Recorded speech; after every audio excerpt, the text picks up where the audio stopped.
હરે કૃષ્ણ.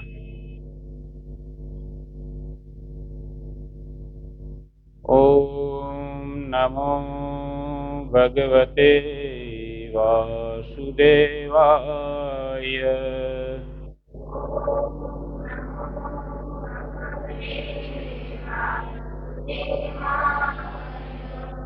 ઓમ નમો ભગવતે વાસુદેવાય.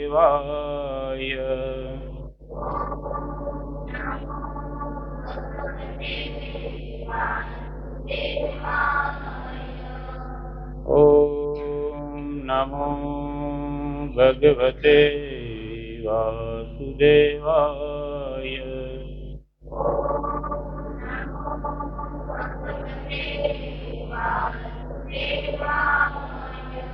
ઓમ અજ્ઞાનતિમિરાન્ધસ્ય જ્ઞાનંજનશલાકયા ચક્ષુષુન્મિલિतं येन તસ્मै શ્રીગુરુવે નમઃ.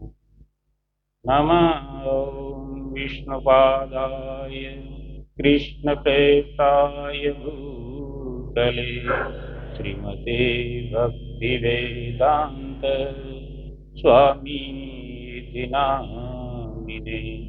નમસ્તે સરસ્વતે દેવે ગૌરવાણી પ્રચારિણે નિર્વિશેષ શૂન્યવાદી પાશ્ચાત્ય દેશતારિણે.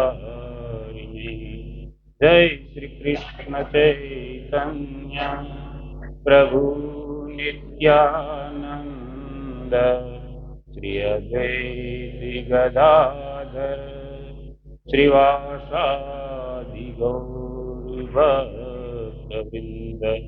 હરે કૃષ્ણ કૃષ્ણ કૃષ્ણ હરે હરે, હરે રામ રામ રામ હરે હરે. હરે કૃષ્ણ.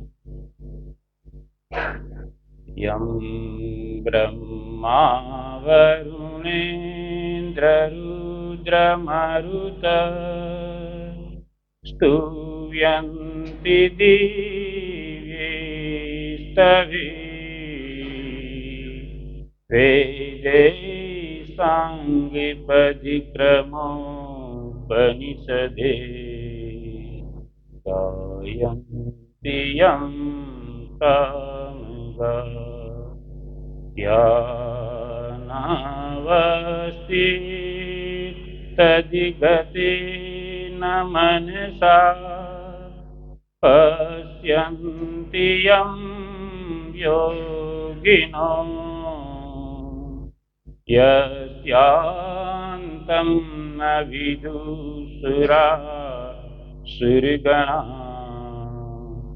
देवाय तस्मै नमः. देवाय तस्मै नमः. હરે કૃષ્ણ. હરે કૃષ્ણ સત્સંગ કેન્દ્રમાં ઉપસ્થિત બધા જ ભક્તોનું સ્વાગત છે. બધા જ ભક્તોના ચરણમાં પ્રણામ. તો આજે આપણો ગીતા કોર્સનો 5મો દિવસ છે. તો આપણે ભગવાનના વિષયમાં શ્રવણ કરતા હતા કે પરમ ભગવાન કોણ છે.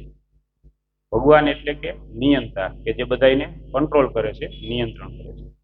તો એ વિષયમાં આપણે લાસ્ટમાં એ શ્રવણ કર્યું હતું કે ભગવાન છે એ પરમ ભોગતા છે. પરમ ભોગતા એટલે કે તે પોતે કશું કરતા નથી, પણ ફક્ત આનંદ પ્રાપ્ત કરે છે. તો પરમ ભોગતાના વિષયમાં આપણે શ્રવણ કર્યું હતું કે જેવી રીતે આપણું આ શરીર છે તો એના બધા જ અવયવો છે, એ બધાય કાર્યશીલ છે, બધાય કાર્ય કરે છે. પણ શરીરની અંદર આપણે ઉદાહરણ લઈને સમજીએ તો આપણું જે પેટ છે એ ભોગતા છે, એ કાંઈ કામ કરતું નથી, છતાંય એ બધું ગ્રહણ કરે છે. અને એને આપણે જે કાંઈ ખોરાક આપીએ છીએ એના કારણે એ બધાય શરીરના અવયવોને શક્તિ પૂરી પાડે છે. એવી રીતે આ જે સંસાર છે એના જે ભોગતા છે, એટલે કે સંસાર છે એની અંદર પરમ ભોગતા છે. હરે કૃષ્ણ. તો આ સંસારમાં જે પરમ ભોગતા છે એ ભગવાન છે. એટલે જો આપણે ભગવાનને પ્રસન્ન કરીએ તો આપણે પણ પ્રસન્ન રહી શકીએ. જેવી રીતે કે શરીરના બધા અંગો છે, હાથ છે તો એની રીતે એ કાર્ય કરે છે, પગ ચાલવાનું કાર્ય કરે છે. અને જો એ બધા એમ માને કે ભાઈ અમે અમારી રીતે અમારો ખોરાક ગ્રહણ કરી લઈએ તો એવી રીતે ચાલશે નહીં. એ બધાને શક્તિ જોતી હોય એના માટે એને પેટને આહાર આપવો જોઈએ, કારણ કે પેટ છે એ બધાને શક્તિ પૂરી પાડશે. એવી રીતે મનુષ્ય જ્યાં સુધી પોતાની જ ઇન્દ્રિય તૃપ્તિ માટે પ્રયાસ કરે ત્યાં સુધી આ સંસારના બંધનોમાં બંધાય છે અને દુઃખી પણ રહે છે. પણ આપણે ભગવાનની ઇન્દ્રિય તૃપ્તિ એટલે કે ભગવાનની ઇન્દ્રિયોને સંતોષ કરવા માટે આપણે પ્રયાસ કરવો જોઈએ. તો એ પરમ ભોક્તાની વ્યાખ્યા બાબતમાં આપણે સમજ્યા હતા. હવે આજે આપણે ભગવાનના વિષયમાં અનેક એવા પોઈન્ટ છે કે જેને આપણે સમજશું. તો એમાં આપણે પ્રથમ એ સમજ્યા હતા કે ભગવાન છે એ બધી જ વસ્તુના મૂળ સ્ત્રોત છે. બીજું કે તે પરમ નિયંતા છે. ત્રીજું કે એ પરમ સ્વામી છે અને પરમ ભોક્તા છે. તો આજે આપણે ભગવાનની થોડી એવી પરિભાષા સમજશું કે જેના દ્વારા આપણે ઓળખી શકીએ કે આ ભગવાન છે. જેવી રીતે આપણે કહી શકીએ કે ભાઈ કોઈ વ્યક્તિ છે એ ભગવાન છે તો એને કેમ ઓળખવા એમ. કારણ કે આજે જોઈએ છીએ ને કે સંસારમાં ઘણા બધા માણસો એવા છે કે એ એમ કહે છે કે ભાઈ હું ભગવાન છું, કે ભગવાનનો અવતાર છું. તો આજે એ વિષયમાં આપણે શ્રવણ કરશું. તો ભગવાનની બીજી એક પ્રથમ પરિભાષા એ છે કે ભગવાન હોય એ એક સમયે અનેક સ્થાન ઉપર ઉપસ્થિત રહી શકે તેને ભગવાન કહેવાય. એક જ સમયે બધા સ્થાન ઉપર એની ઉપસ્થિતિ હોય છે. જેવી રીતે આપણે જોઈએ છીએ કે પરમ ગુરુ શ્રીલ પ્રભુપાદજીએ ઓલ વિશ્વની અંદર ભગવાન શ્રી કૃષ્ણને લઈને ગયા અને ભગવાનની સેવા બધે ચાલુ કરાવી. તો હવે આપણે જોઈએ કે ભાઈ વિશ્વની અંદર બધે ભગવાનના ભક્તો છે. તો કોઈને માની લ્યો કે અમેરિકાની અંદર કાંઈ તકલીફ પડી અને એ જ સમયે કોઈને ઇન્ડિયામાં તકલીફ પડી, તો ભગવાન અમેરિકા વાળા પાસે હોય તો આની કેમ મદદ કરી શકે? એટલા માટે ભગવાન છે એ એક જ સમયે અનેક સ્થાન ઉપર ઉપસ્થિત રહી શકે. એ ભગવાનની એક પરિભાષા થઈ કે જેને બ્રહ્મ કહેવામાં આવે છે, કે બ્રહ્મ રૂપમાં ભગવાન બધે જ ઉપસ્થિત હોય છે. પછી બીજું કે જે ભગવાન છે એ બધાના હૃદયની અંદર રહેતા હોવા જોઈએ. બધા જ જીવોના હૃદયની અંદર પરમાત્મા રૂપે રહેતા હોવા જોઈએ. આને આપણે ભગવાન કહીએ છીએ. તો આ ભગવાનની એવી રીતે આપણે પરિભાષા જાણીએ છીએ. તેમનામાં પૂર્ણતાનો ગુણ હોવો જોઈએ. ત્રીજું કે તે પોતે પૂર્ણ હોવા જોઈએ. અધૂરો અને અપૂર્ણ વ્યક્તિ ક્યારેય ભગવાન બની શકે નહીં. એટલે એનામાં પૂર્ણતાનો ગુણ હોવો જોઈએ. બીજું, ભગવાન એ હોઈ શકે જે વિશ્વરૂપ દર્શન બતાવી શકે. આજે ઘણા લોકો કહે ને કે ભાઈ અમે ભગવાન છીએ, તો આ બધી પરિભાષા એટલા માટે છે કે જે કોઈ એમ કહે કે અમે ભગવાન છીએ તો આપણે એને કહી શકીએ કે તમે ભગવાન હોવ તો અમારા માથે કૃપા કરી અને અમને તમારું વિશ્વરૂપ દર્શન કરાવો. તો એ કરાવી શકશે નહીં. તો એ ભગવાનની એક પરિભાષા થઈ કે જેના દ્વારા જીવ અને ભગવાનના અંતરને આપણે સમજી શકીએ. ભગવાન એ હોઈ શકે જે દ્વિજભૂત સ્વરૂપમાં, કે ભગવાન જ્યારે અહીં આવે છે તો અહીંયા આપણા જેમ જ મનુષ્ય જેવો જ શરીર પ્રાપ્ત કરીને આવે છે. દ્વિભૂત સ્વરૂપમાં આપણા જેવા જ લાગતા હોય છે, પણ અનેક એવા કાર્યો કરે કે જે મનુષ્યની કેપેસિટી બહાર છે. જેવી રીતે કે ગિરિરાજ ગોવર્ધન ભગવાને ધારણ કર્યો તો એના માટેથી આપણે કહી શકીએ કે આ ઈશ્વર છે, આ ભગવાન છે. તો એવી શક્તિ પણ ભગવાનમાં હોય છે. ભગવાન એ હોઈ શકે કે જેના શરીરની અંદર અનેક પ્રકારના એવા ચિહ્નો હોય છે કે જેના વિષયમાં આપણે બધાએ શ્રવણ કર્યું છે કે ચિહ્નો દ્વારા આપણે એ સમજી શકીએ કે આ ભગવાન છે. પછી છઠ્ઠું છે કે ભગવાન એ હોઈ શકે કે જે 6 ઐશ્વર્યથી પરિપૂર્ણ હોય. કે 6 ઐશ્વર્ય જે છે એ ભગવાનમાં પરિપૂર્ણ માત્રામાં હોય એને આપણે ભગવાન કહી શકીએ. તો હવે આજે આપણે પેલા તો એ સમજશું કે ભગવાનની અંદર જે 6 ઐશ્વર્ય છે એ કયા ઐશ્વર્ય અને પરિપૂર્ણ માત્રામાં હોય છે તો એનો અર્થ શું થયો? તો કે એવી રીતે કે પૂર્ણ એની માત્રા છે એ ક્યારેય ઓછી થતી નથી. તો એના વિષયમાં આપણા વિષ્ણુ પુરાણમાં જે વેદવ્યાસજી છે એના પિતાશ્રી પરાશર ઋષિએ એક શ્લોક આપ્યો છે. એની અંદર એને કીધું છે કે ઐશ્વર્યસ્ય સમગ્રસ્ય યશસ્ત્રિય, ઐશ્વર્યસ્ય સમગ્રસ્ય વીરસ્ય યશસ્ત્રિય જ્ઞાન વૈરાગ્ય ચેવ સગણામ ભગ ઇતિ ગણ. એટલે કે એ ભગવાનની અંદર 6 ઐશ્વર્ય પરિપૂર્ણ માત્રામાં હોય અને જેનામાં 6 ઐશ્વર્ય પરિપૂર્ણ માત્રામાં હોય એને આપણે ભગવાન કહી શકીએ. આ ભગવાનની એક સરળ વ્યાખ્યા છે કે જેના દ્વારા આપણે ભગવાનને ઓળખી શકીએ. તો હવે એ 6 ઐશ્વર્ય ક્યાં? તો કે જેમાં સંપૂર્ણ બળ, જેમાં સંપૂર્ણ યશ, સંપૂર્ણ ધન, સંપૂર્ણ જ્ઞાન, સંપૂર્ણ સૌંદર્ય, સંપૂર્ણ વૈરાગ્ય ધરાવે છે તે ભગવાન હોઈ શકે. એટલે આ 6 ઐશ્વર્ય ત્યાં 6 ઐશ્વર્યથી ભગવાન છે એ પરિપૂર્ણ હોય છે. અને એ 6 ઐશ્વર્ય કેવી રીતે ભગવાનમાં હોય છે? તો કે એ પૂર્ણ માત્રામાં હોય છે, એ ક્યારેય ઓછું થાય નહીં.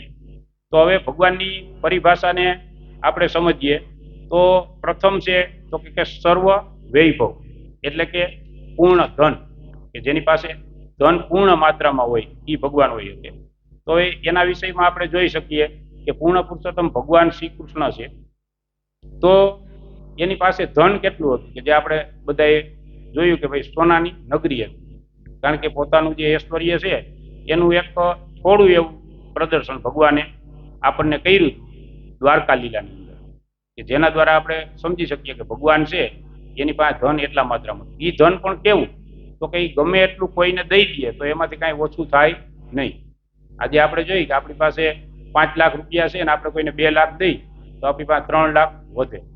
પણ ભગવાન પાસે ધન એવું હતું કે એ બધું કોઈને દઈ દે તો એને ઓછું થતું નથી. એટલે આવી રીતે ભગવાન સંપૂર્ણ ઐશ્વર્યથી પરિપૂર્ણ હતા. એ પછી છે સર્વશક્તિ. તો કે ભગવાન એટલા બળવાન, એટલા શક્તિશાળી હતા કે એની આપણે કલ્પના પણ કરી શકીએ નહીં. તો એમાં પહેલું ઉદાહરણ આપણે એ સમજી શકીએ કે ભગવાન છે જ્યારે 7 વર્ષ અને 7 દિવસના હતા ત્યારે એને ગોવર્ધનને ધારણ કર્યા હતા, ગિરિરાજ ગોવર્ધનજી ધારણ કર્યા હતા. તો એ 11 કિલોમીટર રાઉન્ડમાં છે. તો એવડા ગિરિરાજજીને એમણે ધારણ કર્યા હતા. તો એના માટેથી આપણે સમજી શકીએ કે ભગવાન છે એ સર્વ શક્તિમાન હોય છે, એનામાં બળ પરિપૂર્ણ માત્રામાં હોય છે. ત્યાર પછી ભગવાને કાલિયા નાગને પોતાના વશમાં કર્યો હતો અને એના ઉપર ભગવાને ડાન્સ કર્યો. તો એ પણ જોઈ અને આપણે સમજી શકીએ કે ભગવાન કેટલા શક્તિશાળી છે. ત્યારબાદ ભગવાને રમત રમતમાં એના બાળકો, જે ગોપ બાળકો છે એની રમત રમતમાં ઘણા બધા અસુરોને માર્યા હતા. બકાસુર છે, અઘાસુર છે, વ્યમાસુર છે, અહિંસાસુર છે, વેણુકાસુર છે, આવા ઘણા બધા અસુરોને ભગવાને વધ કર્યો હતો. તો એના માટેથી આપણે સમજી શકીએ કે ભગવાનની પાસે સર્વ શક્તિ હતી, એટલે કે બળ પરિપૂર્ણ માત્રામાં હતું. હવે અત્યારે આપણે જોઈ કે અહીંયા ઘણા લોકો એમ કહે કે ભાઈ અમે ભગવાન સહી, ભગવાનનો અવતાર સહી. તો એને આ જે આપણે ભગવાનની પરિભાષા સમજીએ એના માટેથી એમ કહી શકીએ કે ભાઈ તમે જો ભગવાન હોવ તો ભગવાને તો ગિરિરાજ ગોવર્ધન ધારણ કર્યો હતો, તો તમે ખાલી 2 મણની કોઈ વસ્તુ કે પથ્થર છે એને 7 દિવસ સુધી ઉપાડી રાખો તો એની ભગવત્તા બારે આવી જાય, એ કરી શકશે નહીં. કારણ કે જીવ જીવ છે અને પરમાત્મા પરમાત્મા છે. ત્યાર પછી બીજી ભગવાનની જે વિશેષતા છે કે જે ગુણ કહેવાય એ છે સર્વ સુંદરતા. તો ભગવાન છે એ કેટલા સુંદર હતા? તો કે એ એટલા સુંદર હતા કે આપણે કોઈ વ્યક્તિ હોય તો એ વ્યક્તિથી વ્યક્તિ આકર્ષિત થાય સુંદરતાથી. પણ ભગવાન શ્રી કૃષ્ણ એટલા સુંદર હતા કે અન્ય પશુ પક્ષી પણ એનાથી આકર્ષિત થતા હતા ભગવાન, એટલા ભગવાન સુંદર હતા. તો આપણે આ ઉપરથી અંદાજ મારી શકીએ કે ભગવાન છે એનું સુંદરતા કેટલી છે. આપણે એવું અંદાજ મારીએ કે ભાઈ એટલું સુંદર આપણે કાંઈ જોયું નથી. તો એના વિષયમાં થોડુંક ભાગવતમની અંદર આવે છે કે ભગવાન કેટલા સુંદર હતા.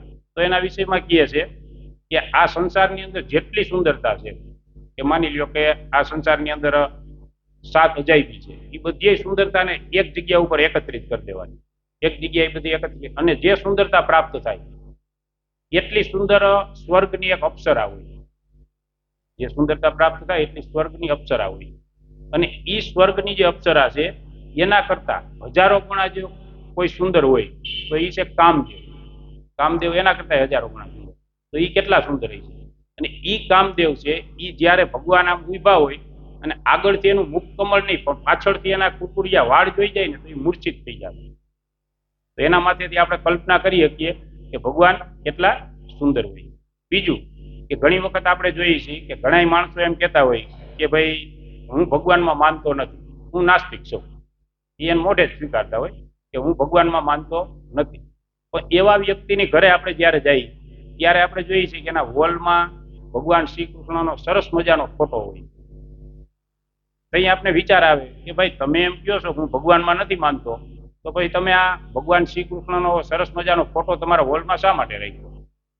તો ત્યારે એ કહે છે કે ભલે હું ભગવાનમાં નથી માનતો, પણ કૃષ્ણ ભગવાન છે ને એટલા સુંદર છે ને હું એનાથી આકર્ષિત થાઉં છું. અને જ્યારે ફોટો જોયો ને તો મનમાં એવી ઈચ્છા થઈ કે આ ફોટો લઈ લઉં અને ઘરે હોલમાં રાખું. તો આમ ભગવાનની અંદર જે ઐશ્વર્યો છે એમાંથી કોઈને કોઈ ઐશ્વર્યથી કોઈને કોઈ વ્યક્તિ આકર્ષિત થતા હોય છે. એટલા માટે જ ભગવાન શ્રી કૃષ્ણને પૂર્ણ પુરુષોત્તમ ભગવાન શ્રી કૃષ્ણ કહેવામાં આવે છે. અને બીજું કે આ જે શ્લોક છે એના દ્વારા આપણે એ સમજી શકશું કે પૂર્ણ પુરુષોત્તમ કેને કહેવાય એમ. તો કે જેનામાં આ 6 ઐશ્વર્ય પરિપૂર્ણ માત્રામાં હોય એ પૂર્ણ પુરુષોત્તમ કહેવાય. તો આ 6 ઐશ્વર્ય વિશે આપણે સમજશું એટલે આપણે અંદાજ આવી જાય. ત્યાર પછી છે સર્વ જ્ઞાન. તો જ્ઞાનની અંદર તો આપણે કંઈ કહેવાનું જ નથી, કારણ કે ભગવાનનું જ્ઞાન છે એને જ આપણે આ શ્રવણ કરીએ છીએ એટલા દિવસથી. કારણ કે ભગવાન પાસે સર્વ વેદનું જ્ઞાન હતું, કારણ કે વેદ છે એ ભગવાનના શ્વાસમાંથી પ્રગટ થયા હતા. તો ભગવાનને જ્યારે જરૂર પડી અર્જુનને જ્ઞાન આપવાની, ત્યારે એને 45 જ મિનિટમાં આ શ્રીમદ ભગવદ્ ગીતા છે એનું સંપૂર્ણ જ્ઞાન આપી દીધું. અને 45 મિનિટમાં એણે અર્જુનને કન્વિન્સ કરી લીધો યુદ્ધ કરવા માટે કે ભાઈ હવે તું યુદ્ધ કર. તો ભગવાન પાસે કેટલું જ્ઞાન હતું એ વિષયને તો આપણે સારી રીતે સમજી શકીએ કે એ જ્ઞાનમાં પૂર્ણ હતા. એટલે જે ભગવાન પાસે જે વસ્તુ છે ઐશ્વર્ય એ પરિપૂર્ણ માત્રામાં છે. હવે આ સંસારની અંદર આપણે જોઈએ કે ભાઈ ઘણા વ્યક્તિ છે તો એની પાસે ધન હોય છે, સુંદરતા હોય છે, પણ બીજી વસ્તુ હોતી નથી. તો જેની પાસે આ 6 ઐશ્વર્ય જે આપણે ચર્ચા કરીએ એ પરિપૂર્ણ માત્રામાં એકી સાથે હોય એને ભગવાન કહેવાય. આજે આપણે જોઈએ છીએ કે ભાઈ કોઈ સુંદર હોય, હિરોઈન છે આ તે, તો એ સુંદર હોય છે, પણ એની સુંદરતા કેટલો ટાઈમ રહે છે? 10-15 વર્ષ સુધી રહે છે, પછી એની સુંદરતા જતી રહે છે. પણ ભગવાન કેવા સુંદર હતા? તો કે એ નિત્ય હતા. આજે આપણે જોઈએ કે આ જયારે મહાભારતનું યુદ્ધ થયું એ સમયમાં શાસ્ત્રોમાં કહેવાય છે કે ભગવાનની ઉંમર છે 100 વર્ષની હતી. 100 વર્ષની આજુબાજુ ઉંમર હતી, છતાંય ભગવાન નવયૌવન લાગતા તેમ. અને ભગવાન છે એ કાયમી નવયૌવન જ રહે છે, એને ઘટપણ આવતું નથી. એ આપણે જોઈ શકીએ અત્યાર સુધીમાં કોઈ વ્યક્તિએ કે કોઈ પેન્ટરે એવો ફોટો નથી બનાવ્યો કે જેની અંદર ભગવાન શ્રી કૃષ્ણને દાઢી હોય કે ગલઢા થઈ ગયા હોય એવો ફોટો ભગવાન શ્રી કૃષ્ણનો ક્યાંય જોવા નહીં મળે. એનું કારણ શું છે કે એ સદૈવ નવયૌવન રહે છે. તો આ આપણે જ્ઞાનની બાબતમાં શ્રવણ કર્યું કે ભગવાન છે એ પૂર્ણ જ્ઞાન ધરાવે છે અને જ્ઞાનથી પરિપૂર્ણ હોય છે. પછી સર્વ કીર્તિ, એટલે કે એની કીર્તિ કેવી હોય છે? તો કે જે કાંઈ કાર્ય કરે તો એને કીર્તિ પ્રાપ્ત થાય છે. આપણે જોઈએ છીએ કે ભગવાન છે એ રણ મેદાનની અંદર યુદ્ધ કરતા કરતા એ ભાગી ગયા હતા, એટલે કે ત્યાંથી રણને છોડીને ભાગી ગયા.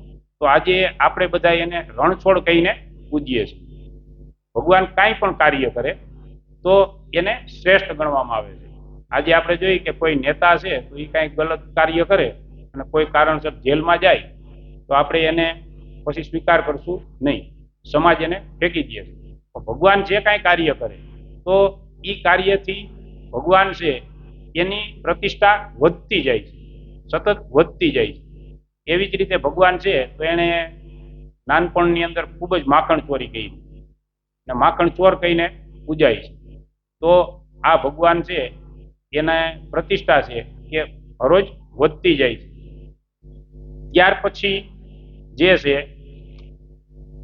એ આવે છે કે વૈરાગ્ય. તો કે સર્વ વૈરાગ્ય, ભગવાનની અંદર વૈરાગ્ય છે. તો વૈરાગ્ય કેવું છે તેના વિષયમાં કહે છે કે પોતાના પદથી, પોતાનું પદ બહુ ઊંચું હતું એનાથી એને વૈરાગ્ય હોય છે. પછી પોતાના ધનથી, પોતે ધનવાન હતા છતાં પણ આપણે જોઈએ છીએ ને કે ભગવાન સોનાની નગરીના રાજા હતા, તો એ અહીં અર્જુનની સાથે એ સારથી બન્યા હતા, એટલે કે ડ્રાઈવરની પદવી એને સ્વીકાર કરી હતી. પોતાની કીર્તિથી અને પોતાની શક્તિથી પોતે ખૂબ જ શક્તિશાળી હોવા છતાંય જ્યારે ગોપ બાળકો સાથે આન તેન રમતને કરતા, તો ગોપ બાળકો છે એ ભગવાનને હરવી દેતા, ભગવાન હારી જતા. શું કામે? કે ન્યાય એનો ભાવ એવો હતો, શાક્ય ભાવ હતો.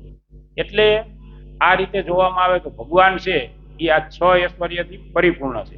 આજે આપણે જોઈ કે કોઈ મોટા શેઠ હોય અને એને એમ કહેવામાં આવે કે ભાઈ એક દિવસ પૂરતા તમારા ડ્રાઈવર છે જે એની ગાડીના ડ્રાઈવર તમે બનો, તો એ શું કહે કે ના, હું ગામમાં લઈને ના નીકળું. શું કામે? કે એની પ્રતિષ્ઠામાં ઠેસ લાગે. તો ભગવાન છે એ જે કાંઈ કાર્ય કરતા હતા એનાથી એની પ્રતિષ્ઠા વધતી હતી, અને ભગવાનની અંદર આ વૈરાગ્યનો એક ગુણ હતો કે જેના કારણે ભગવાન છે એ 6 ઐશ્વર્યથી પરિપૂર્ણ હતા. તો આપણે કીધું કે સર્વ ધન અને સર્વ વૈભવ, એટલે આપણે જે ચર્ચા કરી એની અંદર આપણે વિશેષમાં એ સમજી શકીએ કે દ્વારકા લીલાની અંદર આપણે જોઈએ કે ભગવાન છે એને 16,108 રાણી હતી, અને ઈ બધી રાણીને 10-10 પુત્ર હતા, અને ઈ બધાય પુત્ર નહીં પણ 10-10 પુત્ર હતા. તો આમ જોઈએ તો ભગવાન છે એનો પોતાનો જ પરિવાર એવડો વિશાળ હતો, તોય છતાંય ભગવાન પાસે એટલું ઐશ્વર્ય હતું કે એ બધાને રહેવા માટે એક એક અલગ અલગ બંગલા હતા, અને એની અંદર સ્વિમિંગ પુલ ને બગીચા ને બધું હતું. અને એટલા બધા છોકરા હતા એટલે આમ બોલું આપણે પાટિયા મૂકીને ગોઠવણી કરવી પડે એવી રીતે બધા માટે અલગ રૂમ હતા. એ પ્રમાણે ત્યાં સેવકો એટલા હતા, સેવા કરવા વાળા. અને તે પછી આપણા ભાગવતમની અંદર વર્ણન છે કે ત્યારે એ સમયની અંદર કે 3 કરોડ અને 80 લાખ શિક્ષકો હતા. 3 કરોડ અને 80 લાખ શિક્ષકો હતા કે જે સંખ્યા આપવામાં આવેલી છે જે અભ્યાસ કરવા માટે. એના માટેથી આપણે અંદાજ મારી શકીએ કે ભગવાનનો પરિવાર કેવડો મોટો હતો. એટલે આ થયા ભગવાનના ઐશ્વર્ય. એટલે આવા 6 ઐશ્વર્યથી જે પરિપૂર્ણ હોય એને ભગવાન કહી શકાય. અને એક જ સમયે જેની પાસે આ 6 ઐશ્વર્ય હોય એને આપણે પૂર્ણ પુરુષોત્તમ ભગવાન કહી શકીએ. ત્યાર પછી આપણે સમજશું કે ભાઈ ભગવાનના વિષયમાં આ સમાજની અંદર લોકોની માન્યતા શું છે, આપણા અલગ અલગ દ્રષ્ટિકોણ છે. તો એમાં આપણે વિશેષ નહીં લઈ, કારણ કે હવે આપણી પાસે સમય એટલો નથી, કાલનો એક દિવસ જ છે.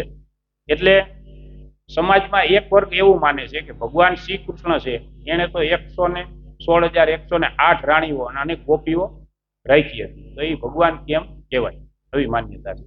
તો આપણે 16માં સમજીએ કે એને 16,108 રાણી શા માટે હતી. કારણ કે પ્રશ્ન ઘણા કરે છે ને કે તો એ ભગવાન ના કહેવાય એમ. ઘણા તો એમ કહે કે તો મોટામાં મોટા લવેરિયા હતા, એટલી બધી રાણી રાખતા હતા એમ. આવા પ્રશ્ન કહે તો એનું કારણ શું છે? તો ભગવાન છે એ બધા જ જીવ જેટલા છે આપણે એ બધાના પિતા છે. તો પિતા છે એ એના સંતાનને પ્રેમ કરી શકે. આજે આપણે સામાન્ય જોઈએ કે કોઈ વ્યક્તિ છે એને 10 પુત્ર હોય તો એના 10-10 પુત્રને પ્રેમ કરે, તો એમાં વાત કાંઈ ખોટી નથી, વ્યવહારિક વાત થઈ ને કે ભાઈ પુત્રને પ્રેમ. એવી રીતે આપણે બધા એના સંતાન થઈએ, એટલે ભગવાન આપણે પ્રેમ કરી શકે. એટલે આપણા આચાર્યો તો એમ કહે કે આ 16,108 કરોડો રાણી હોવી જોઈએ ભગવાનને. એટલે આ રીતે ઘણા બધા તર્ક આપતા હોય છે. તો બીજો વર્ગ એવું માને છે કે કૃષ્ણ જેવા કોઈ રાજકારણી નહોતા, કારણ કે એને કૌરવો અને પાંડવોમાં રાજકારણ કરાવી અને મરવી નાખ્યા. તો એના વિષયની અંદર આપણે ગીતામાં કહીએ છીએ અને સાંભળેલું છે કે ભગવાન કહે છે કે જો કોઈ મારા ભક્તો સાથે ચીટિંગ કરશે તો એના માટે હું મહાચીટરીયો છું એમ. એને પણ હું ચીટિંગ કરી અને મરવી નાખી. અને એ આપણે બધાએ જોયું કે મહાભારતના યુદ્ધની અંદર ભગવાને ઘણા બધાને આવી રીતે ચીટિંગ દ્વારા મારી નાખ્યા હતા. તો સમાજમાં ત્રીજો વર્ગ એવું માને છે કે કૃષ્ણ પહેલા નિરાકાર હતા, પછી સાકાર રૂપ ધારણ કર્યું, પછી નિરાકાર થઈ ગયા.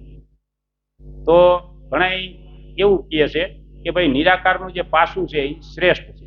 સાકાર ને નિરાકારના વિષયમાં આપણે કાલે શ્રવણ કર્યું. તો ઘણા કહે નિરાકાર છે એ શ્રેષ્ઠ પાસું છે. નિરાકાર છે એ સત્ય છે.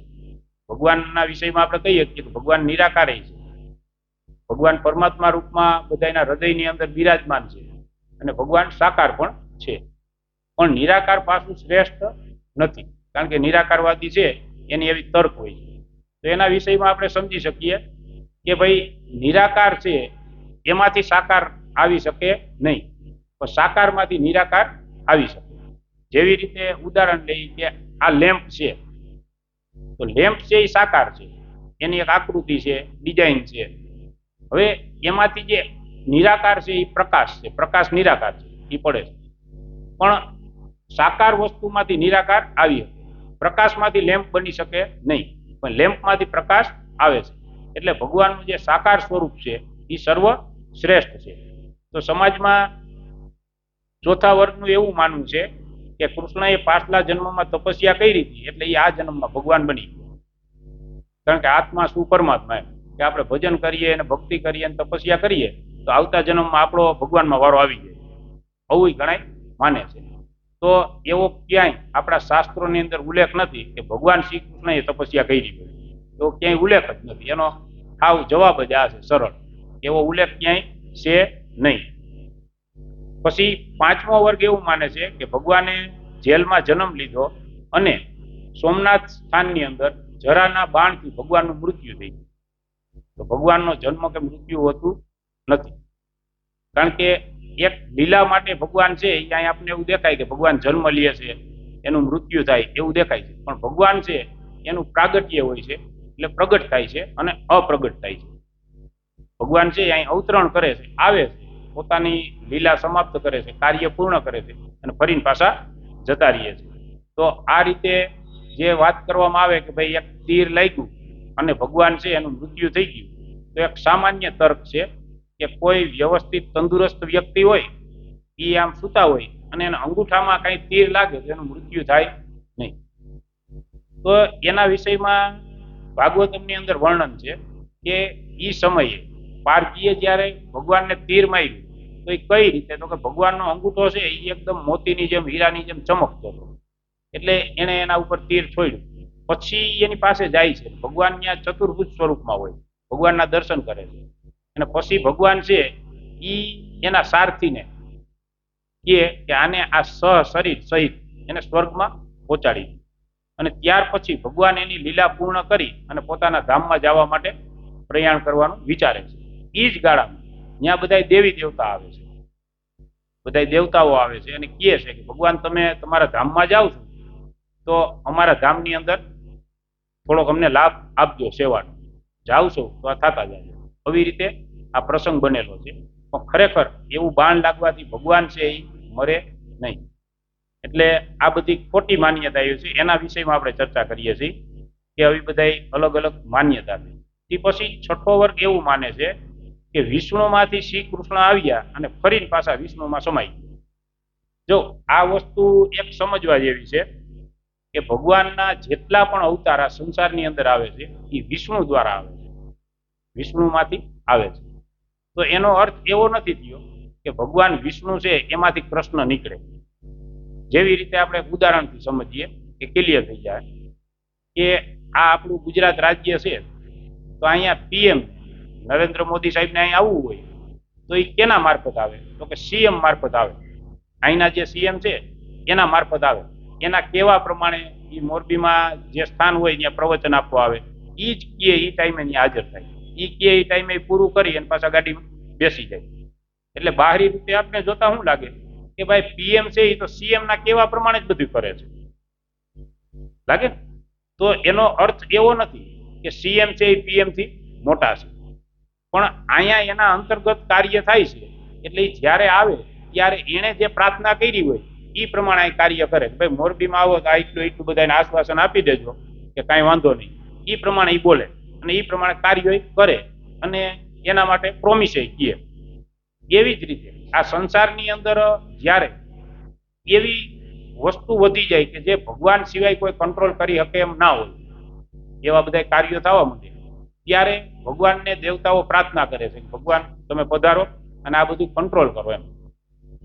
જેવી રીતે કે રાવણ છે તો રાવણનો ફૂલ ઉપાડો વીધો હતો ને, પછી બધા ગયા શિવજી પાસે, પેલા બ્રહ્માજી પાસે ગયા અને પછી શિવજી પાસે ગયા, બધા ભેગા થઈને ગયા ક્ષીર સમુદ્ર.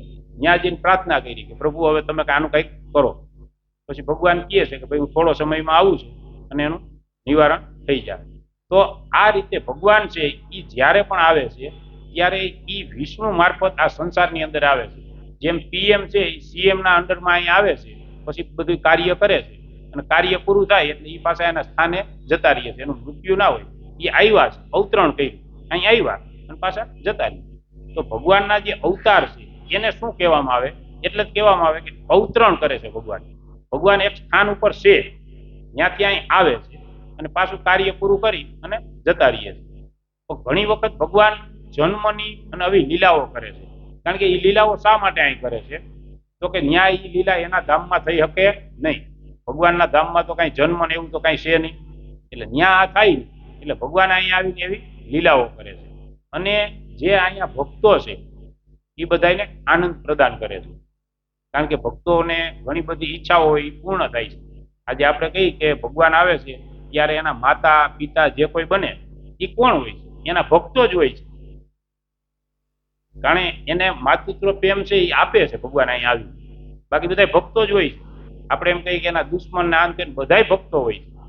આમ જોવામાં આવે તો ભગવાન અહીં આવી અને એક નાટક જ ભજવે છે આપણને બોધ દેવા માટે. બાકી ભગવાનને અહીંયા આવવું ને આપણા કહેવાથી આવે ને એ એને જરૂર નથી, પણ આપણી માથે અહેતુકી કૃપા કરે છે ભગવાન અને અહીંયા આવે છે. તો આ રીતે એક માન્યતા છે કે ભાઈ વિષ્ણુમાંથી કૃષ્ણ આવ્યા, તો વિષ્ણુ છે એ શ્રેષ્ઠ. કારણ કે ભગવાનમાં આપણે કહીએ કે ભાઈ આ ભગવાન શ્રેષ્ઠ ને આ ભગવાન શ્રેષ્ઠ, એવું નથી. જે વિષ્ણુ તત્વ એટલે કે જે ભગવાનના 10 મૂળ અવતાર છે એ બધા સમાન છે, એવું શાસ્ત્રમાં એ બધું સમાન છે. પણ આ જે 6 ઐશ્વર્ય છે એ વિશેષ પ્રમાણમાં જો કોઈ પાસે હોય તો એ પૂર્ણ પુરુષોત્તમ ભગવાન શ્રી કૃષ્ણ પાસે છે. એટલે આપણે પૂર્ણ પુરુષોત્તમ ભગવાન શ્રી કૃષ્ણ કહીએ છીએ. તો 7મો વર્ગ છે કે જે કૃષ્ણને શાસ્ત્રને આધારે સાચા સ્વરૂપમાં જાણે છે. એક વર્ગ એવો છે કે વ્યવસ્થિત જાણે છે કે ભાઈ બધાય ભગવાન જ છે, બધુંય રેડી, પણ પૂર્ણ પુરુષોત્તમ ભગવાન શ્રી કૃષ્ણ છે એની વિશેષતા શું છે? એટલા માટે કહે છે ને અહમ સર્વસ્ય, એમ કે હું જ બધુંય છું અને બધુંય મારામાંથી આવે છે, એવું ભગવાન કહે છે. તો એનું કારણ એ છે કે એનામાં એવા વિશેષ તત્વો છે કે જેના કારણે એ કહે છે. એ પછી જ્યારે તત્વોના વિષયમાં આપણે શ્રવણ કરીએ તો પણ આપણે સમજી શકીએ કે અલગ અલગ તત્વો છે કે જેના કારણે ભગવાન એક જ છે પણ અલગ અલગ રીતે આપણે ઓળખીએ. પછી જ્યારે આપણે દેવી દેવતા બાબતમાં ચર્ચા કરશું ત્યારે આપણે સમજી શકશું કે ભાઈ જે દેવતાઓ છે 33 કરોડ દેવી દેવતા છે, તો એની અંદર એક એક અલગ અલગ આત્મા છે. તો ભગવાન છે એમાં એક જ આત્મા છે. આપણને આ જે નાશવંત શરીર પ્રાપ્ત થાય એવી રીતે નથી, એની પાસે દિવ્ય શરીર હોય છે. એટલે આ રીતે ભગવાનની પરિભાષાઓને આપણે એટલે સમજીએ કે આપણે દેવી દેવતા છે, અન્ય ભગવાન છે, એની અંદર આપણે વસ્તુને સમજી શકીએ કે ભાઈ પૂર્ણ પુરુષોત્તમ કેને કહેવાય. કારણ કે ઘણી વખત એવી ચર્ચા થાય કે ભાઈ ભગવાન શ્રી કૃષ્ણ છે એ તો 5000 વર્ષ પહેલા આવ્યા, એ પહેલા બીજા ભગવાન આવ્યા હતા, તો એ કેવી રીતે મોટા થઈ ગયા? લ્યો, એ તો 5000 વર્ષ પહેલા આવ્યા હતા ને. તો એના આપણે સમજવામાં એ સમજવાનું છે કે પેલા વેલા તો આ ચારેય યુગ છે એની આખી સાયકલ ચાલે છે. એટલે એમાં પહેલો યુગ કયો ને બીજો યુગ કયો એ મેળવવાની જરૂર નથી. બીજું કે ભગવાન છે અવતરણ કરે છે અને પછી પાછા કાર્ય પૂરું થાય એટલે જતા રહીએ. એમાં આપણે એક સામાન્ય ઉદાહરણ સમજીએ શોર્ટમાં કે આપણા 3 ભાઈઓ હોય, એમાંથી એક ભાઈ છે અમેરિકા ગયા, ત્યાં અસલ સેટ થઈ ગયા. અહીંયા કઈ એવું કાર્ય આપણે કરવાનું થયું તો ભાઈ છે અમેરિકાથી આવે. હવે જે અમેરિકા ગયા છે એ ભાઈ આવ નાના ભાઈ છે ત્યાં ગયા છે. હવે એ પ્લેનમાં બેસીને અહીં અવતરણ કરે, ઉતરે એટલે આપણે પછી એમ કઈ હેપી બર્થડે ટુ યુ, ભાઈનો જન્મ થયો ના કહેવાય, એ તો હતા જ, એ તો ગયા છે અને પાછા અહીં આવ્યા છે. વળી પાછો એનો વિઝા પૂરી થાય એટલે વળી પાછા વયા જાય. એવી રીતે ભગવાન છે એના ધામમાં છે, પણ અહીં એવું કાર્ય હોય ત્યારે આવે, કાર્ય પૂરું કરી અને ફરીને પાછા જતા રહીએ. તો આ વસ્તુ ઉપરથી આપણે સમજી શકીએ કે ભગવાન છે એ હવા અનંત કોટી બ્રહ્માંડ છે ને એ ભૌતિક બ્રહ્માંડ કે જે અનંત કોટી છે. ભગવાનની સમગ્ર સૃષ્ટિ જે છે એમાંથી 25% જોવામાં આવે તો આ અનંત કોટી ભૌતિક બ્રહ્માંડ છે, એમાં અનંત છે, એની જો સંખ્યા ગણી શકીએ નહીં. અને 75% તો ભગવાન છે એના લોક છે. કે જેને આધ્યાત્મિક જગત કહેવામાં આવે. આધ્યાત્મિક જગત છે જે આપણે પ્રકૃતિનો વિષય સમજશું એમાં આવશે. તો ભગવાન અહીં અવતરણ કરે છે, કાર્ય પૂરું કરી અને ફરીને પાછા જતા રહીએ છે. તો આ માણસોની ભગવાનના વિષયમાં કેવી માન્યતા છે એના વિષયમાં આપણે સમજ્યા. હવે શાસ્ત્રો આધારિત ભગવાનની પરિભાષા, તો એની અંદર આપણે જોઈ શકીએ કે આપણે બધાએ એટલું તો સાંભળેલું છે કે 12 મહાજન છે.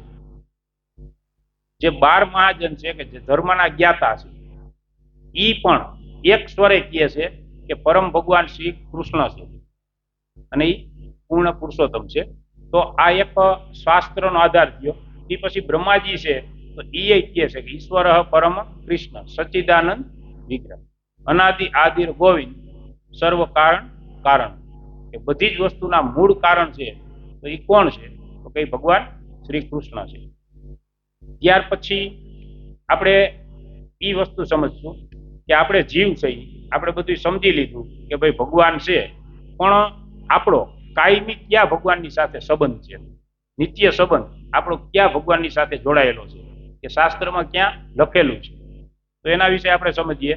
તો શ્રીમદ ભગવદ્ ગીતા છે, એમાં 15મા અધ્યાયનો 7 નંબરનો શ્લોક છે, જે ભગવાન કહે છે કે મામે વાંસો જીવ લોકે જીવભૂત સનાતન મનષ્ટાની ઇન્દ્રિયાની મન ષષ્ટાની ઇન્દ્રિયાની પ્રકૃતિ સ્થાની કરસત. એમાં ભગવાન શું કહે છે કે આ બદ્ધ જગતમાં બધા જીવો મારા સનાતન અંશો છે. જેટલા પણ જીવ છે એ મારા અંશ છે અને હું એનો અંશી છું. બદ્ધ જીવનના કારણે તેઓ બધા 6 ઇન્દ્રિયોથી કઠોર સંઘર્ષ કરી રહ્યા છે અને એમાં એક મન પણ આવે છે, કારણ કે 5 જ્ઞાનેન્દ્રિય છે ને એક મન, એટલે 6 ઇન્દ્રિયો દ્વારા આપણે કઠોર સંઘર્ષ કરીએ છીએ. અને સંઘર્ષ શા માટે કરીએ તો એના વિષયમાં આગળ આપણે શ્રવણ કર્યું કે ભાઈ આપણે એવી કોઈ ઈચ્છા કરી છે કે મારે મારી રીતે કંઈક કરવું છે. તો પછી શું છે કે પિતા છે એ એમ કહે કે ભાઈ આની બહુ જીદ છે તો કાંઈ વાંધો નહીં, આને એકવાર ટ્રાય મારવા દઈએ. જેવી રીતે આપણે એક ઉદાહરણથી સમજી શકીએ કે ભાઈ ભગવાન આવી આપણે શું હુકામ આવી ગયા, મોકલા જ હુકામ, કારણ કે એ તો ભગવાન હતા, એને ખબર જ હતી ન્યા જઈને તો દુઃખી જ થવાનું છે. વધુ જીદ હોય પછી શું કરવું? હવે જો અહીંયા કોઈ પિતા છે, એને એક જ પુત્ર છે અને અહીં બહુ સરસ મજાનો વ્યવસાય ચાલે છે, એકદમ સેટ થઈ ગયેલ ધંધો છે, ક્યાંય કાંઈ ભાગવાની જરૂર નથી, ખાલી ખુરચીએ જ બેહવાનું છે, પપ્પાનો બેઠે બેઠો ધંધો સંભાળવાનો છે. અને એ નાનો હોય ત્યારથી જોતો આવતો હોય એટલે એને એમાં બધી ખબર પડતી હોય. હવે પિતાશ્રી એમ કહે કે ભાઈ આપણે ક્યાંય બહાર જવું નથી કે કાંઈ ધંધો કરવો નથી, આમાં આપણે સારામાં સારું છે, હવે હું નિવૃત્ત થાઉં તો આ ખુરચીએ બેસી જાજે, સંભાળ, સારી આવક છે, કાંઈ વાંધો છે નહીં.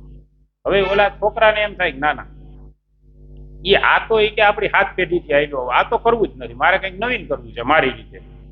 પછી પિતા હું સમજાવે કે ભાઈ એ કાંઈ કરાય નહીં, અત્યારે બધી લોઢાના ચીણા છે, એ બારે બારે તને એવું લાગે ના ના મારે બોમ્બે જ જવું, મારે મારી રીતે ધંધો સેટ કરવો છે અને મારે મારી રીતે પ્રગતિ કરવી છે. હવે એવું બને પછી પિતા શું કરે?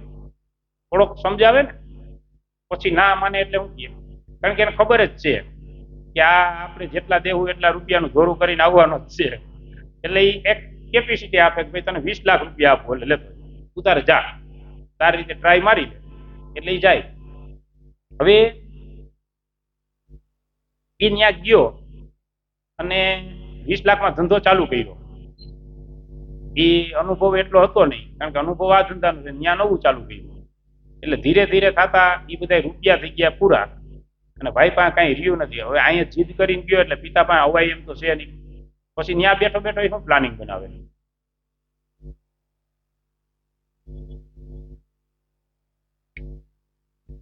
કે હવે ગમે એમ કરી અને પિતાશ્રી કહેતા હતા એ બધું સત્ય જ હતું, હવે બધું સમજાઈ ગયું છે. હવે થોડુંક કંઈક લિંક મળે, કોઈક એવા હગાવાલા કુવાક મામા કોક આવે તો ઝીણી ઝીણી વાત કરું કે ભાઈ હવે હું ત્યાં આવું. એવી રીતે આપણે બધા ભૌતિક જગતમાં આવ્યા છીએ.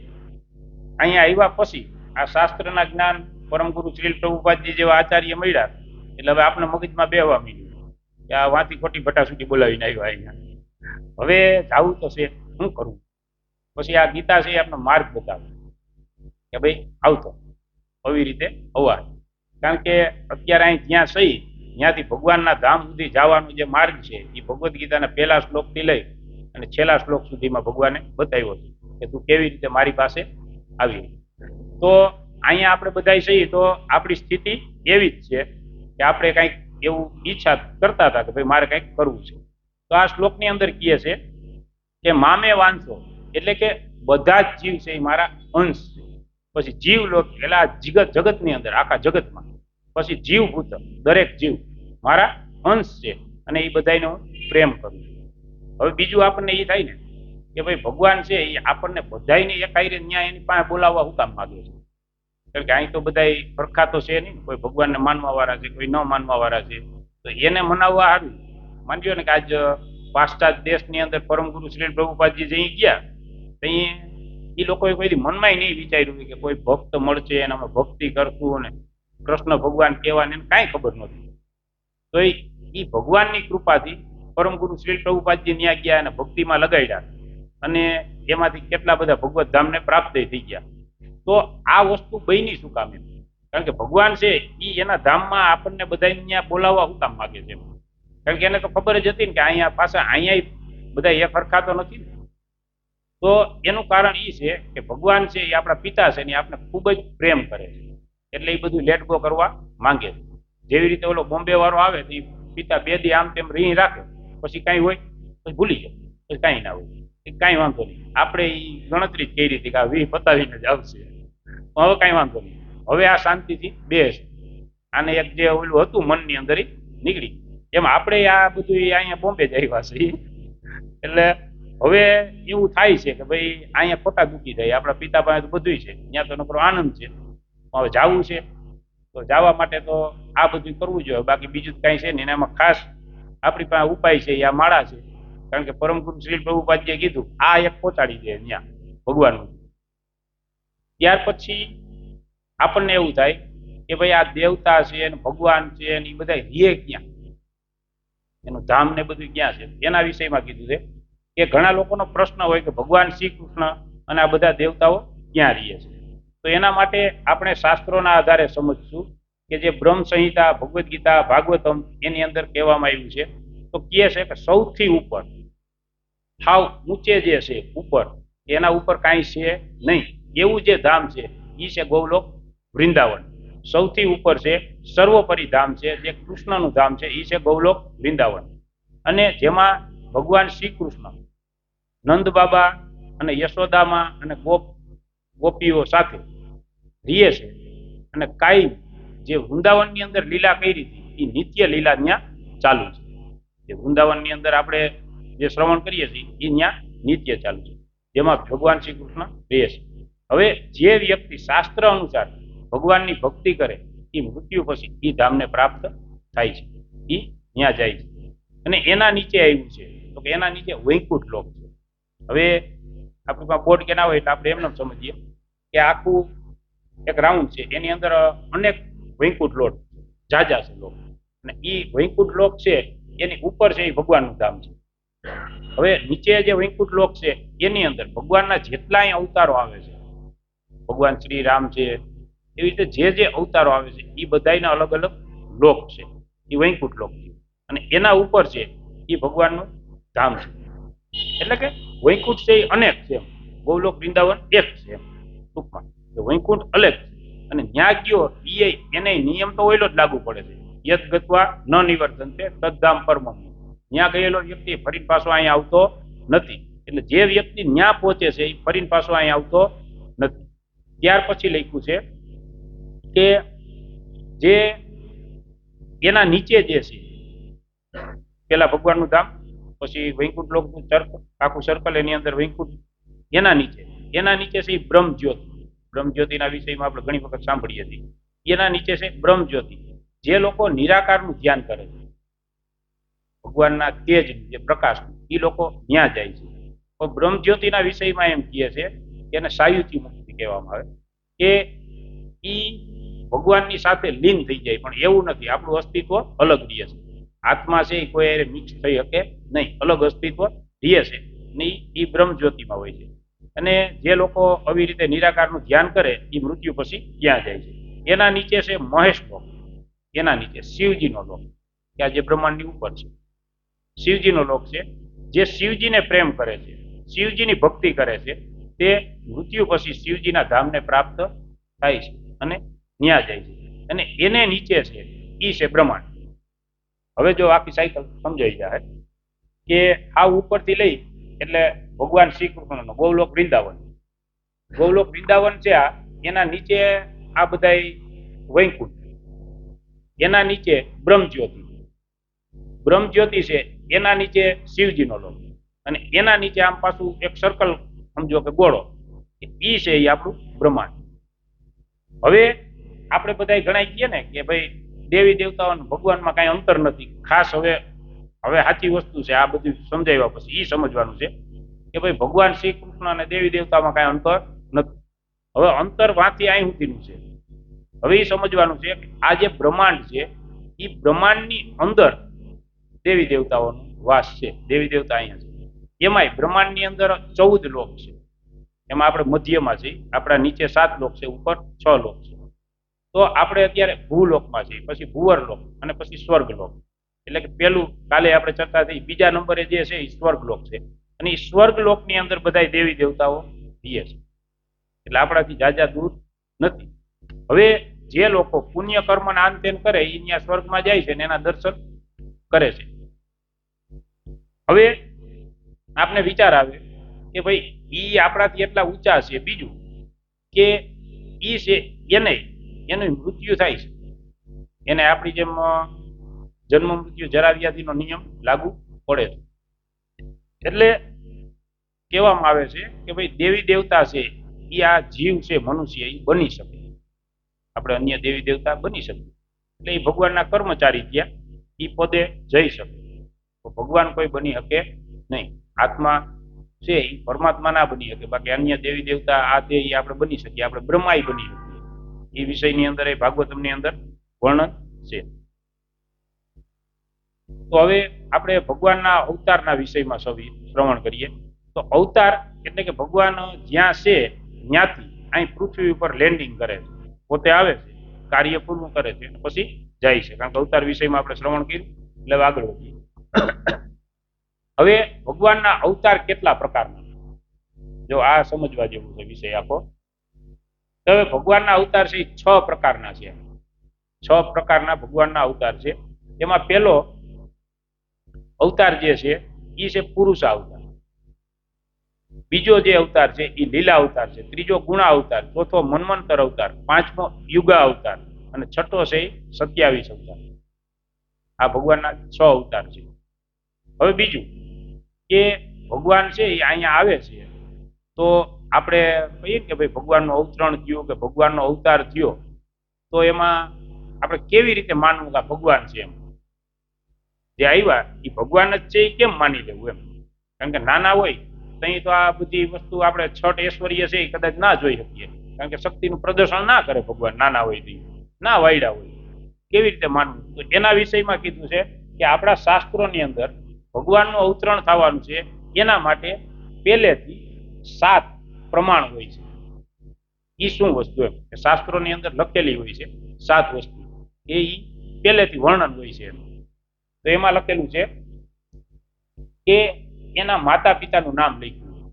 ભગવાન જે આવવાના એના માતા પિતાનું નામ, ત્યાં પછી એ કયા સ્થાન ઉપર આવવાના છે, કયા જગ્યા ઉપર આવવાના છે એ લખેલું હોય છે. અને તે પછી એ અવતાર લેવાના છે તો એના બધા પાર્ષદો જે રહેવાના છે એના નામ એ પહેલેથી ક્લિયર હોય છે. પછી અવતારનો સમય હોય છે, એનો કલશ એટલે કે અવતારનો કલર અને અવતારનું વર્ણ, કયા વર્ણમાં ભગવાન આવવાના છે, એ બધું પહેલેથી શાસ્ત્રોની અંદર લખેલું હોય છે. તો એના ઉપરથી જોઈએ કે વેદવ્યાસજીએ જે શાસ્ત્રો લખ્યા, તો એ શાસ્ત્રો જયારે લખ્યા 5000 વર્ષ પહેલા, ત્યારે ભગવાન બુદ્ધ છે એનું પ્રાગટ્ય થયું નહોતું. પણ એના વિષયમાં જે લખ્યું એ જ રીતે કાર્ય ભગવાન બુદ્ધે કર્યું છે અને એ બધું સત્ય સાબિત થયું. એવું તો ઘણા બધા પ્રમાણ છે કે જે આગળ આપણે લઈ લીધા. બીજું કે હવે પછી કલ્કી અવતાર આવવાના છે, ભગવાન કલ્કી રૂપે આવવાના છે. તો એના વિષયમાં આપણા ભાગવતમની અંદર જો ઘણા એમ કહેતા હોય ને કે તમારું શાસ્ત્ર આમ ને આ તો આપણને જ્ઞાન દે કે ભાગવતમાં પહેલેથી વર્ણન છે કે ભગવાન કલ્કીનો અવતાર થશે અને એના પાર્ષદ કોણ હશે, ભગવાન છે એ કેવી રીતે અહીં બધાનો સંહાર કરશે, કયું ગામ, આ તે બધું લખેલું પહેલેથી એનું વર્ણન છે. અને ઘોડા ઉપર બેહી અને બધાનો વધ કરશે આ રીતે લખેલું છે. ઉત્તર પ્રદેશ, મુરાદાબાદ જિલ્લો અને સંભલ નામનું ગામ કે જ્યાં ભગવાન છે એનું પ્રાગટ્ય થશે એ આપણા શાસ્ત્રોમાં પહેલેથી વર્ણન છે. તો હવે આ જે પુરુષ અવતાર છે કે જે પહેલો કે પુરુષ અવતાર, એની અંદર આપણે જોઈ કે 3 વિષ્ણુ આવે. વિષ્ણુ એક નથી, વિષ્ણુ 3 છે. એને આપણે લાસ્ટમાં સમજીશું. હવે બીજો કે લીલા અવતાર. તો લીલા અવતાર તો કે ભગવાન આવે છે એટલે અનેક પ્રકારની લીલાઓ કરે છે. એવી રીતે ભગવાનના અવતાર થાય છે, જેમાં નૃસિંહ ભગવાન આવે, વામનદેવ આવે, શ્રી રામ ભગવાન આવે, શ્રી કૃષ્ણ ભગવાન આવે. પછી ત્રીજો છે ગુણા અવતાર, જેમાં બ્રહ્મા, વિષ્ણુ અને મહેશ, બ્રહ્માજી, શિવજી અને વિષ્ણુ, જેને ગુણા અવતાર કહેવામાં આવે છે. એ ત્રણેય જે ભગવાન છે એમાં અલગ અલગ 3 ગુણ હોય છે. તો એની અંદર આપણે જોઈએ છીએ કે ભાઈ શિવજી છે તો એની અંદર ભૌતિક પ્રકૃતિના 3 ગુણ છે. એમાં શિવજીમાં કયો ગુણ છે, આ મારો પ્રશ્ન. શિવજી છે ગુણાવતારમાં તમો. પછી બ્રહ્માજી રજોગુણ અને વિષ્ણુ છે સત્વ. આ રીતે જે આવે છે એટલે આને ગુણા અવતાર કહેવાય છે. ત્યાર પછી છે મન્વંતર અવતાર. એટલે બ્રહ્માજીના એક દિવસની અંદર 14 મનુ છે એનું પરિવર્તન થાય છે, મનુઓ આવે છે એવી રીતે. ત્યાર પછી જે 5મું છે એ યુગ અવતાર. હરેક યુગની અંદર ભગવાનનો એક સ્પેશિયલ અવતાર હોય છે એવું શાસ્ત્રમાં કહે છે, અને ભગવાન આવે છે. અને ત્યાર પછી છે 27 અવતાર. હવે 27 અવતાર એટલે શું? તો કે એમાં જે જીવ હોય એને ભગવાન એક વિશેષ શક્તિ આપે છે અને એ કાર્યો કરે છે. જેવી રીતે કે પૃથુ મહારાજ છે, નારદ મુનિ છે, 4 કુમાર છે, આ બધા છે એ ભગવાનના 27 અવતારમાં આવે. એને વિશેષ શક્તિ આપવામાં આવે. આપણે બીજું દૂર ના જઈએ તો આપણે જોઈ શકીએ કે પરમ ગુરુ શ્રીલ પ્રભુપાદજી છે તો એને એના જીવનના લાસ્ટ સમયમાં લાસ્ટ સમયમાં જે કાર્ય કર્યું છે 11 જ વર્ષના ગાળામાં કે 10 વર્ષના ગાળામાં 65 વર્ષથી 65 થી માની લો ને 77, તો ઈ ગાળામાં એને જે કાર્ય કર્યું એ અત્યારે આપણે કલ્પના કરીએ તો આપણે કદાચ 7 જન્મમાં કરી શકીએ નહીં. તો ભગવાને એને એક વિશેષ શક્તિ આપી અને એના દ્વારા એ કાર્ય કરે છે. તો આવી રીતે જે છે એને 27 અવતાર કહેવામાં આવે છે. ત્યાર પછી હવે આપણે સમજવાનું જે છે એ પુરુષ અવતારોના બારેમાં સમજવાનું છે. પુરુષા અવતાર તો એની અંદર આપણે 3 વિષ્ણુના બાબતમાં સમજવાનું છે. અને આ જે ભગવાન છે એ કેવી રીતે પોતાનો વિસ્તાર કરે છે એ વસ્તુને સમજવાની છે. તો આપણે જોઈએ છીએ કે પૂર્ણ પુરુષોત્તમ ભગવાન શ્રી કૃષ્ણ છે એનો પ્રથમ જે વિસ્તાર છે. જો આ ભગવાનના બાબતમાં આ ચર્ચા જે ઓછી થતી હોય એટલે આપણે ધ્યાન દઈને સમજી લેવાનું કે ભગવાન શ્રી કૃષ્ણ છે એનો પહેલો વિસ્તાર જે છે એ છે બલરામજી છે. બલરામજી છે એનો જે વિસ્તાર છે એ છે ચતુર્વ્યુહ. હવે ચતુર્વ્યુહ ની અંદર 4 તત્વો આવે: વાસુદેવ, શંકર્ષણ, પ્રદ્યુમન અને અનિરુદ્ધ. આ 4 તત્વો એ ચતુર્વ્યુહ, ત્રીજો સ્ટેપ. હવે એ ચતુર્વ્યુહ છે જ્યારે ભગવાનનો અહીં પ્રાગટ્ય થાય ત્યારે એની સાથે જ હોય છે. રામાયણ સમયમાં ભગવાન શ્રી રામચંદ્ર આવ્યા ત્યારે 4 ભાઈઓ હતા. તે પછી ભગવાન શ્રી કૃષ્ણનું જ્યારે પ્રાગટ્ય થયું તો દ્વારકા લીલાની અંદર આ ચતુર્વ્યુહ એની સાથે જ હતા, જેને આપણે બધા જાણીએ છીએ. કારણ કે હવે આપણે સેજ થોડુંક સ્પીડી આપવું છે એટલે બધા મેન પોઈન્ટ લેવાઈ જાય. ત્યાર પછી જે શંકર્ષણ છે એનો વિસ્તાર થાય, એમાંથી આવે નારાયણ. અને નારાયણ છે એનો ફરીને વિસ્તાર થાય, એમાંથી આવે શંકર્ષણ તત્વ, એટલે કે જેને મહાશંકર્ષણ કહીએ છીએ. અને એનો વિસ્તાર થાય એમાંથી જે શંકર્ષણ છે એનો જે વિસ્તાર થયો એટલે એની અંદર પેસા 4 તત્વો આવે છે. એ 4 તત્વોમાંથી જે મહાશંકર્ષણ છે એનો વિસ્તાર થાય અને એમાંથી આવે એને મહાવિષ્ણુ કહેવાય. જો સાયકલ કોઈ ના સમજાય તો પાછું પૂછજો. મહાવિષ્ણુ એટલે કે પેલા વિષ્ણુ, કે જેને આપણે કારણોદક્ષાયી વિષ્ણુ કહીએ. તો આપણે ત્યાં સુધી સમજ્યા કે ભગવાનનો એમનો વિસ્તાર થતો જાય તો કારણોદક્ષાયી વિષ્ણુ. હવે કારણોદક્ષાયી વિષ્ણુ છે એનો વિસ્તાર થાય, એમાંથી જે આવે એ ગર્ભોદક્ષાયી વિષ્ણુ, અને એમાંથી એનો વિસ્તાર થાય એ છે ક્ષીરોદક્ષાયી વિષ્ણુ. હવે આ વિષ્ણુ ત્રણેય છે એના કાર્યને આપણે સમજીએ એટલે આપણું બધું ક્લિયર થાય જ્ઞાન. હવે જે કારણોદક્ષાયી વિષ્ણુ છે એનું કાર્ય શું છે? તો કે ઈ સમુદ્રની અંદર શયન કરે છે, અને ઈ શયન કરે છે એમાં એને શેષનાગની શૈયા હોતી નથી. કારણ કે આપણે ઘણી વખત ભગવાનનો એવો ફોટો જોયો હોય કે જેની અંદર વિષ્ણુ છે એ આમ શયન કરતા હોય, નીચે શેષનાગ કે કાંઈ ના હોય, પણ એના શરીરની રોમકુટીમાંથી નાની નાની આમ દળિયું દળિયું દળિયું ફરતી કોર હોય કે જે બ્રહ્માંડ હોય છે. એવું ચિત્ર આપણે ઇસ્કોનમાં જોઈએ છીએ. તો એની રોમકુટીમાંથી અનંત કોટી બ્રહ્માંડ ઉત્પન્ન કરે. કોણ? કારણોદક્ષાયી વિષ્ણુ, કે જે કારણ સમુદ્રમાં શયન કરે છે, શેષનાગની શૈયા હોતી નથી અને સીધું પાણી ઉપર શયન કરે છે, અને અનંત કોટી બ્રહ્માંડ છે એની રોમકુટીમાંથી ઉત્પન્ન થાય છે. પછી ઈ જે બ્રહ્માંડ છે એ એક એક બ્રહ્માંડની અંદર થી પછી બીજા વિષ્ણુ છે એ કારણોદક્ષાયી વિષ્ણુ છે એમાંથી એનો વિસ્તાર થાય છે, અને ઈ જેટલા બ્રહ્માંડ થયા છે એ બધા બ્રહ્માંડની અંદર ઈ વિષ્ણુ પ્રવેશ કરે છે. ઈ છે ગર્ભોદક્ષાયી વિષ્ણુ. કારણોદક્ષાયી વિષ્ણુમાંથી ગર્ભોદક્ષાયી વિષ્ણુ છે એનો વિસ્તાર થાય છે. ઈ જે અનંત કોટી બ્રહ્માંડ કારણોદક્ષાયી વિષ્ણુએ જે બ્રહ્માંડ ઉત્પન્ન કર્યા છે ઈ બ્રહ્માંડની હરેક બ્રહ્માંડની અંદર ઈ પ્રવેશ કરે છે. એક એક બ્રહ્માંડમાં એક એક વિષ્ણુ પ્રવેશ કરે. પછી ઈ પ્રવેશ કર્યા પછી ઈ જે બ્રહ્માંડ છે એને આખું પોતાના શ્વેત જળથી એટલે પસીનાથી ભરી દે. બ્રહ્માંડ છે એને અડધું પસીનાથી ભરી દે છે, અને તે પછી ઈ શેષનાગની શૈયા ઉપર એમાં શયન કરે.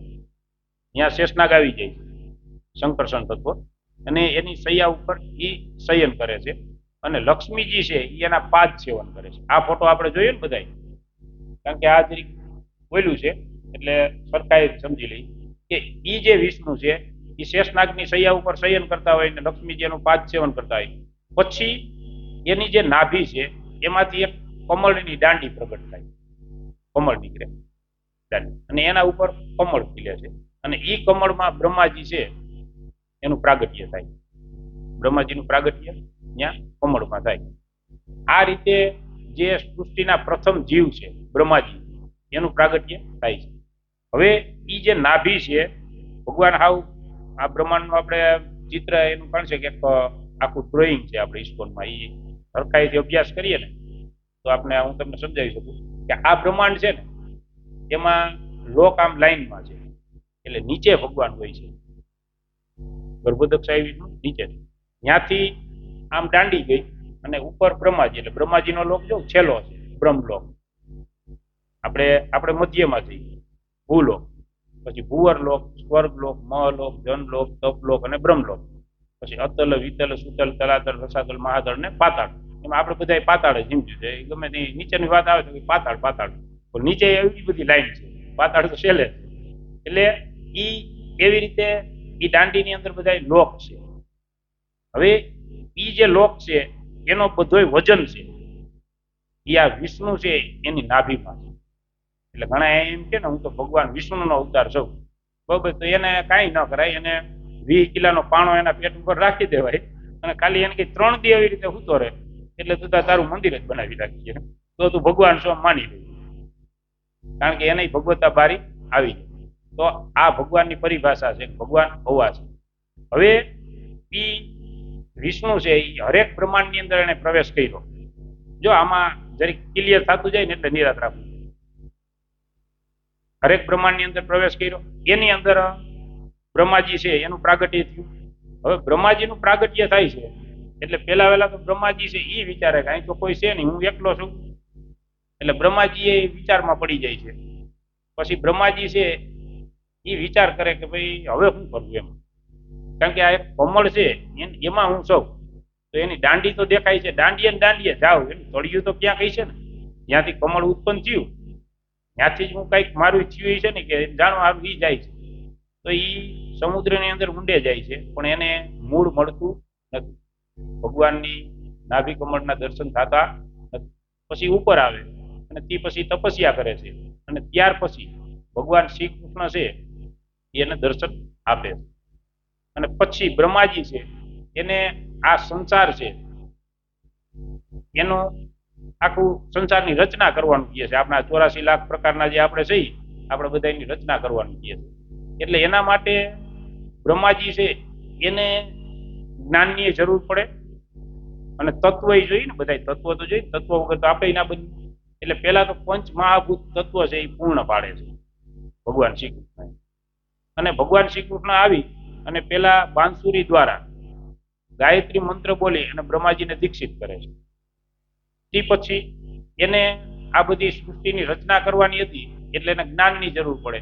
એટલે એને ચતુર્શ્લોકી ભગવદ્ ગીતા ભાગવતમનું જ્ઞાન આપે છે. એટલે ચારેય વેદોનું જ્ઞાન આપે છે 4 શ્લોક દ્વારા, અને એને જ્ઞાન આપે. અને ત્યાર પછી બ્રહ્માજી છે એ ભગવાનને પ્રાર્થના કરે છે કે ભાઈ હું આ બધું સર્જન કરી તો ક્યાંક મને એવો અહંકાર આવી જાય હું જ સૌ બધું.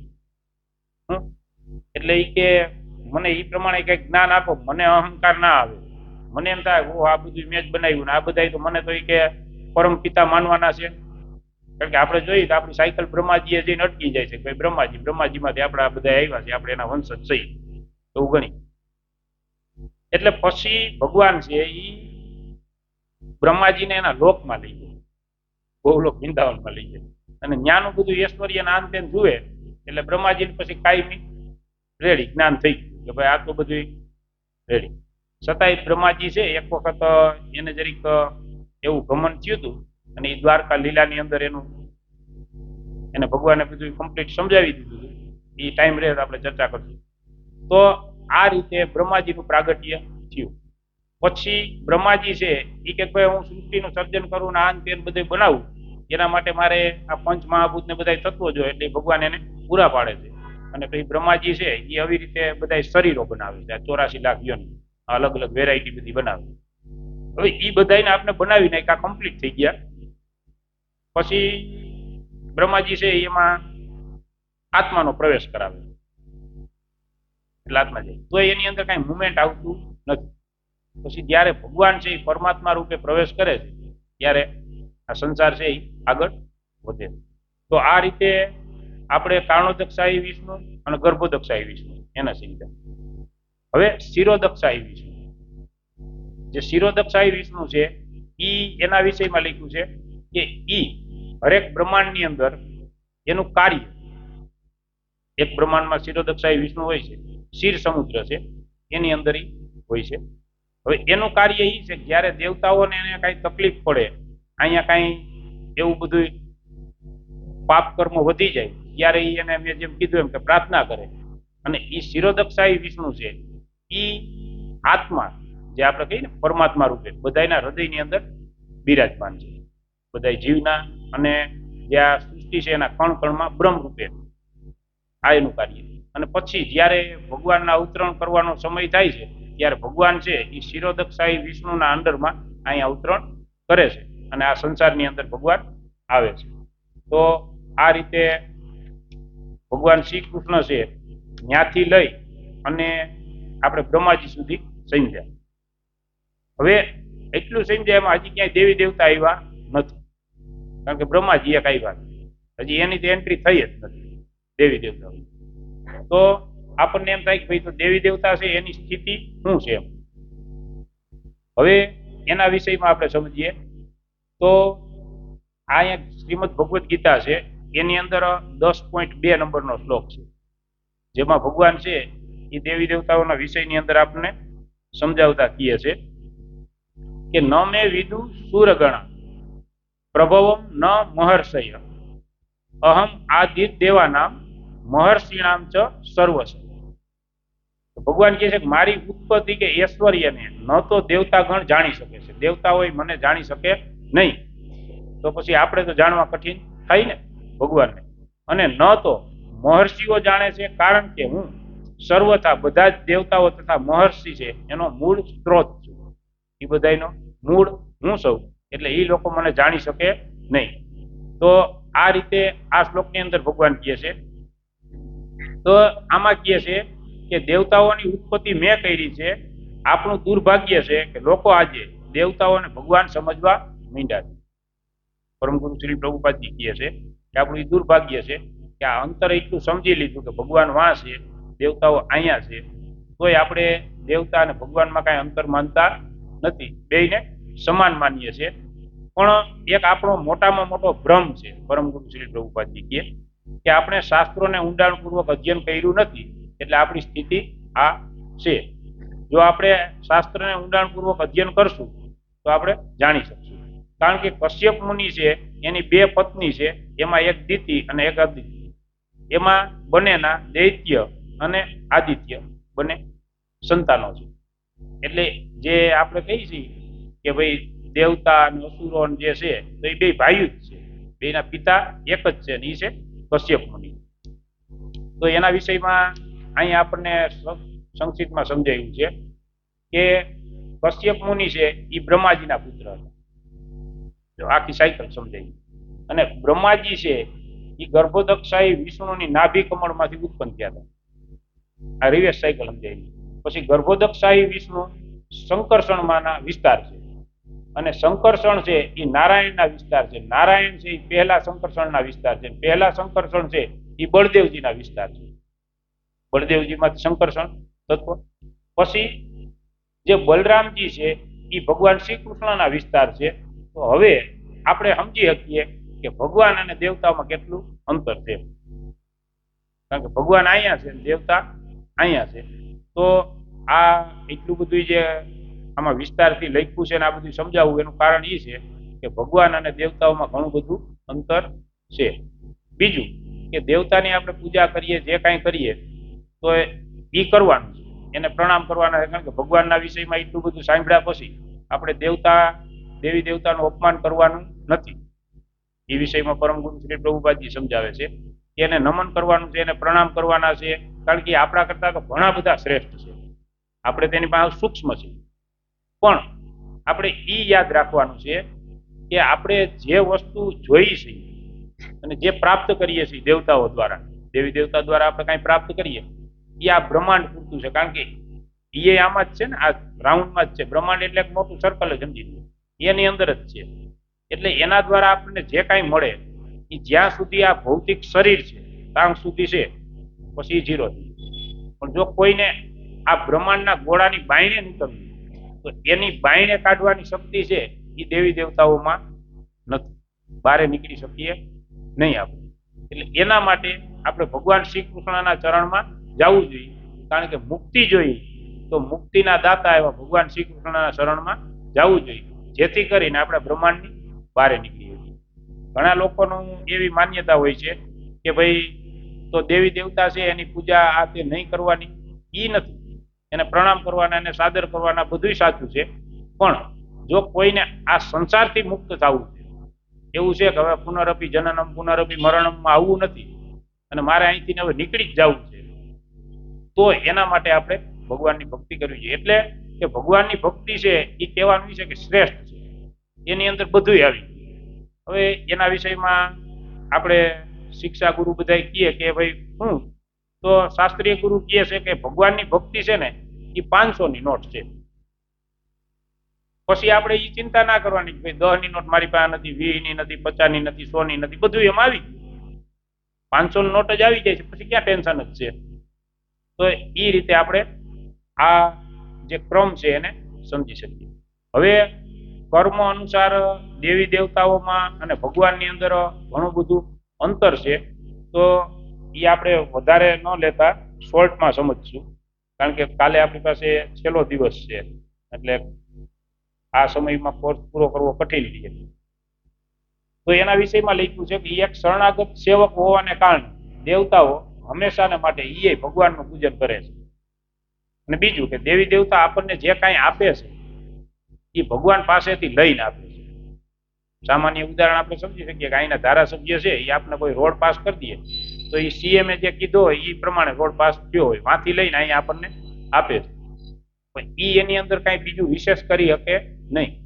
તો આપણે વિશેષ જોતું હોય તો ડાયરેક્ટ સીએમ પાસે જવું, તો ત્યાંથી બધું ડિસિઝન બધા ફરી શકે. બાકી એને નક્કી કર્યું હોય કે ભાઈ સોસાયટીમાં 21 ફૂટનો કરવાનો છે રોડ, એટલે 21 જ થાય. તો એ વસ્તુ અહીંયા સમજાવવા માંગે છે. બીજું કે પરમેશ્વર દ્વારા દેવતાઓનું પ્રત્યક્ષ સર્જન બ્રહ્માજીએ કર્યું છે, અને બ્રહ્માજીનું સર્જન છે એ ભગવાને કર્યું છે. એટલે ન્યાય એનું અંતર આવી ગયું છે. તો આવું ઘણું બધું અંતર છે એ દેવી દેવતાઓમાં અને ભગવાનની અંદર છે. એટલે બંનેને આપણે સમાન નહીં સમજવાના.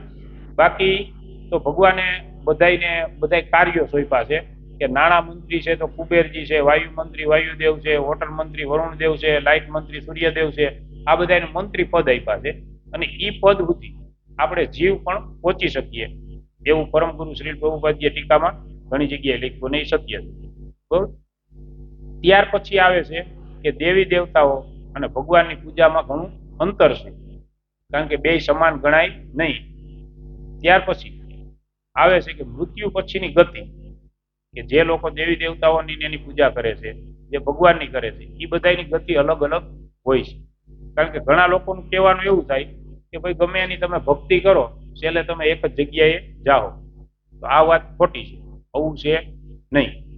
કારણ કે આ શું છે કે આપણે અહીંયા અમુક જે ચર્ચા છે ને હાવ ઘર કરી ગઈ છે અમુક, કે ભાઈ આ વસ્તુ આમ જ છે, ગમે એની પૂજા કરો તો ગમે ત્યાં જાવ એવું નથી. બસ સ્ટેન્ડમાં જઈને ગમે એ બસમાં ચડી જાય તો આપણે કઈ સુરત જ ના જઈએ, ત્યાં આપણે આખું ખોલીને અરકાઈ વાંચવું પડે, જોવું પડે, સુરત લખેલું હોય એમાં જવું પડે તો સુરત જઈ. આપણે જવું છે સુરત ને એ કાંઈ નહીં, ગમે એમાં બેસી જાવ સુરત જ જાઓ. કે અહીં હું કાંઈ હાલે, અહીંયા આપણે આપણી સિસ્ટમમાં નથી હાલતું. બરોબર. જવું હોય સુરત ને ઓલો ઉતારે સોમનાથ, કેવી ઘાણી થાય. એટલે આ સમજવાની વાત છે કે ભગવાનને આપણને બનાવ્યા છે ને આપણે આ નાની નાની એવી સિસ્ટમો બનાવી છે. તો એ તો પરમ પિતા છે, એની કાંઈક સિસ્ટમ તો બનાવી ને કે અહીંયા હું કરીએ ત્યાં જઈએ. એટલે એની સિસ્ટમ બનાવી, એ સિસ્ટમ ભગવદ્ ગીતામાં આપી છે. યાંતિ દેવતા દેવા પિતૃ યાંતિ પિતૃતા ભૂતાની યાંતિ ભૂતેજ્યા યાંતિ મધ્યાજીનો અભિમાન. એટલે કે જે દેવતાઓની પૂજા કરે છે એ દેવતાઓ પાસે જાય. પછી જે પિતૃઓની પૂજા કરે છે એ પિતૃઓ પાસે જાય.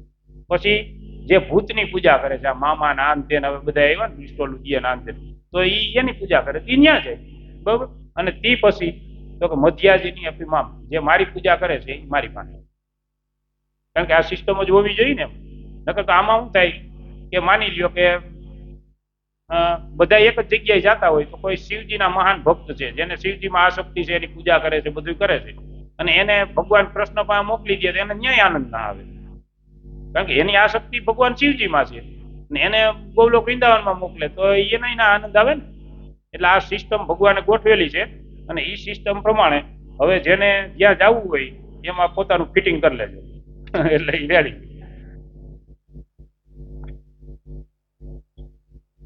ખરેખર તો 500 ની નોટ બાજુ જવાનું હોય ને એમાં ક્યાં ગાત જ આવે. હવે તે પછી આપણે આ વિષયને અહીંયા પૂર્ણ કરશું. એટલે શું કે થોડુંક વ્યવસ્થિત થોડો બધા વિષય લઈ શકીએ આપણે. હવે પછીનો વિષય છે એ ભૌતિક પ્રકૃતિ. કે ભૌતિક પ્રકૃતિ એટલે કે શું? તો કે આ દ્રશ્ય જગત કે જેને આપણે નજરે જોઈએ છે આ પ્રકૃતિ, એના વિશે. તો પેલું કે પ્રકૃતિ કેને કહેવાય, એમ મારો પ્રશ્ન છે. પ્રકૃતિ એટલે શું? એમ પ્રકૃતિ કેને કહેવાય?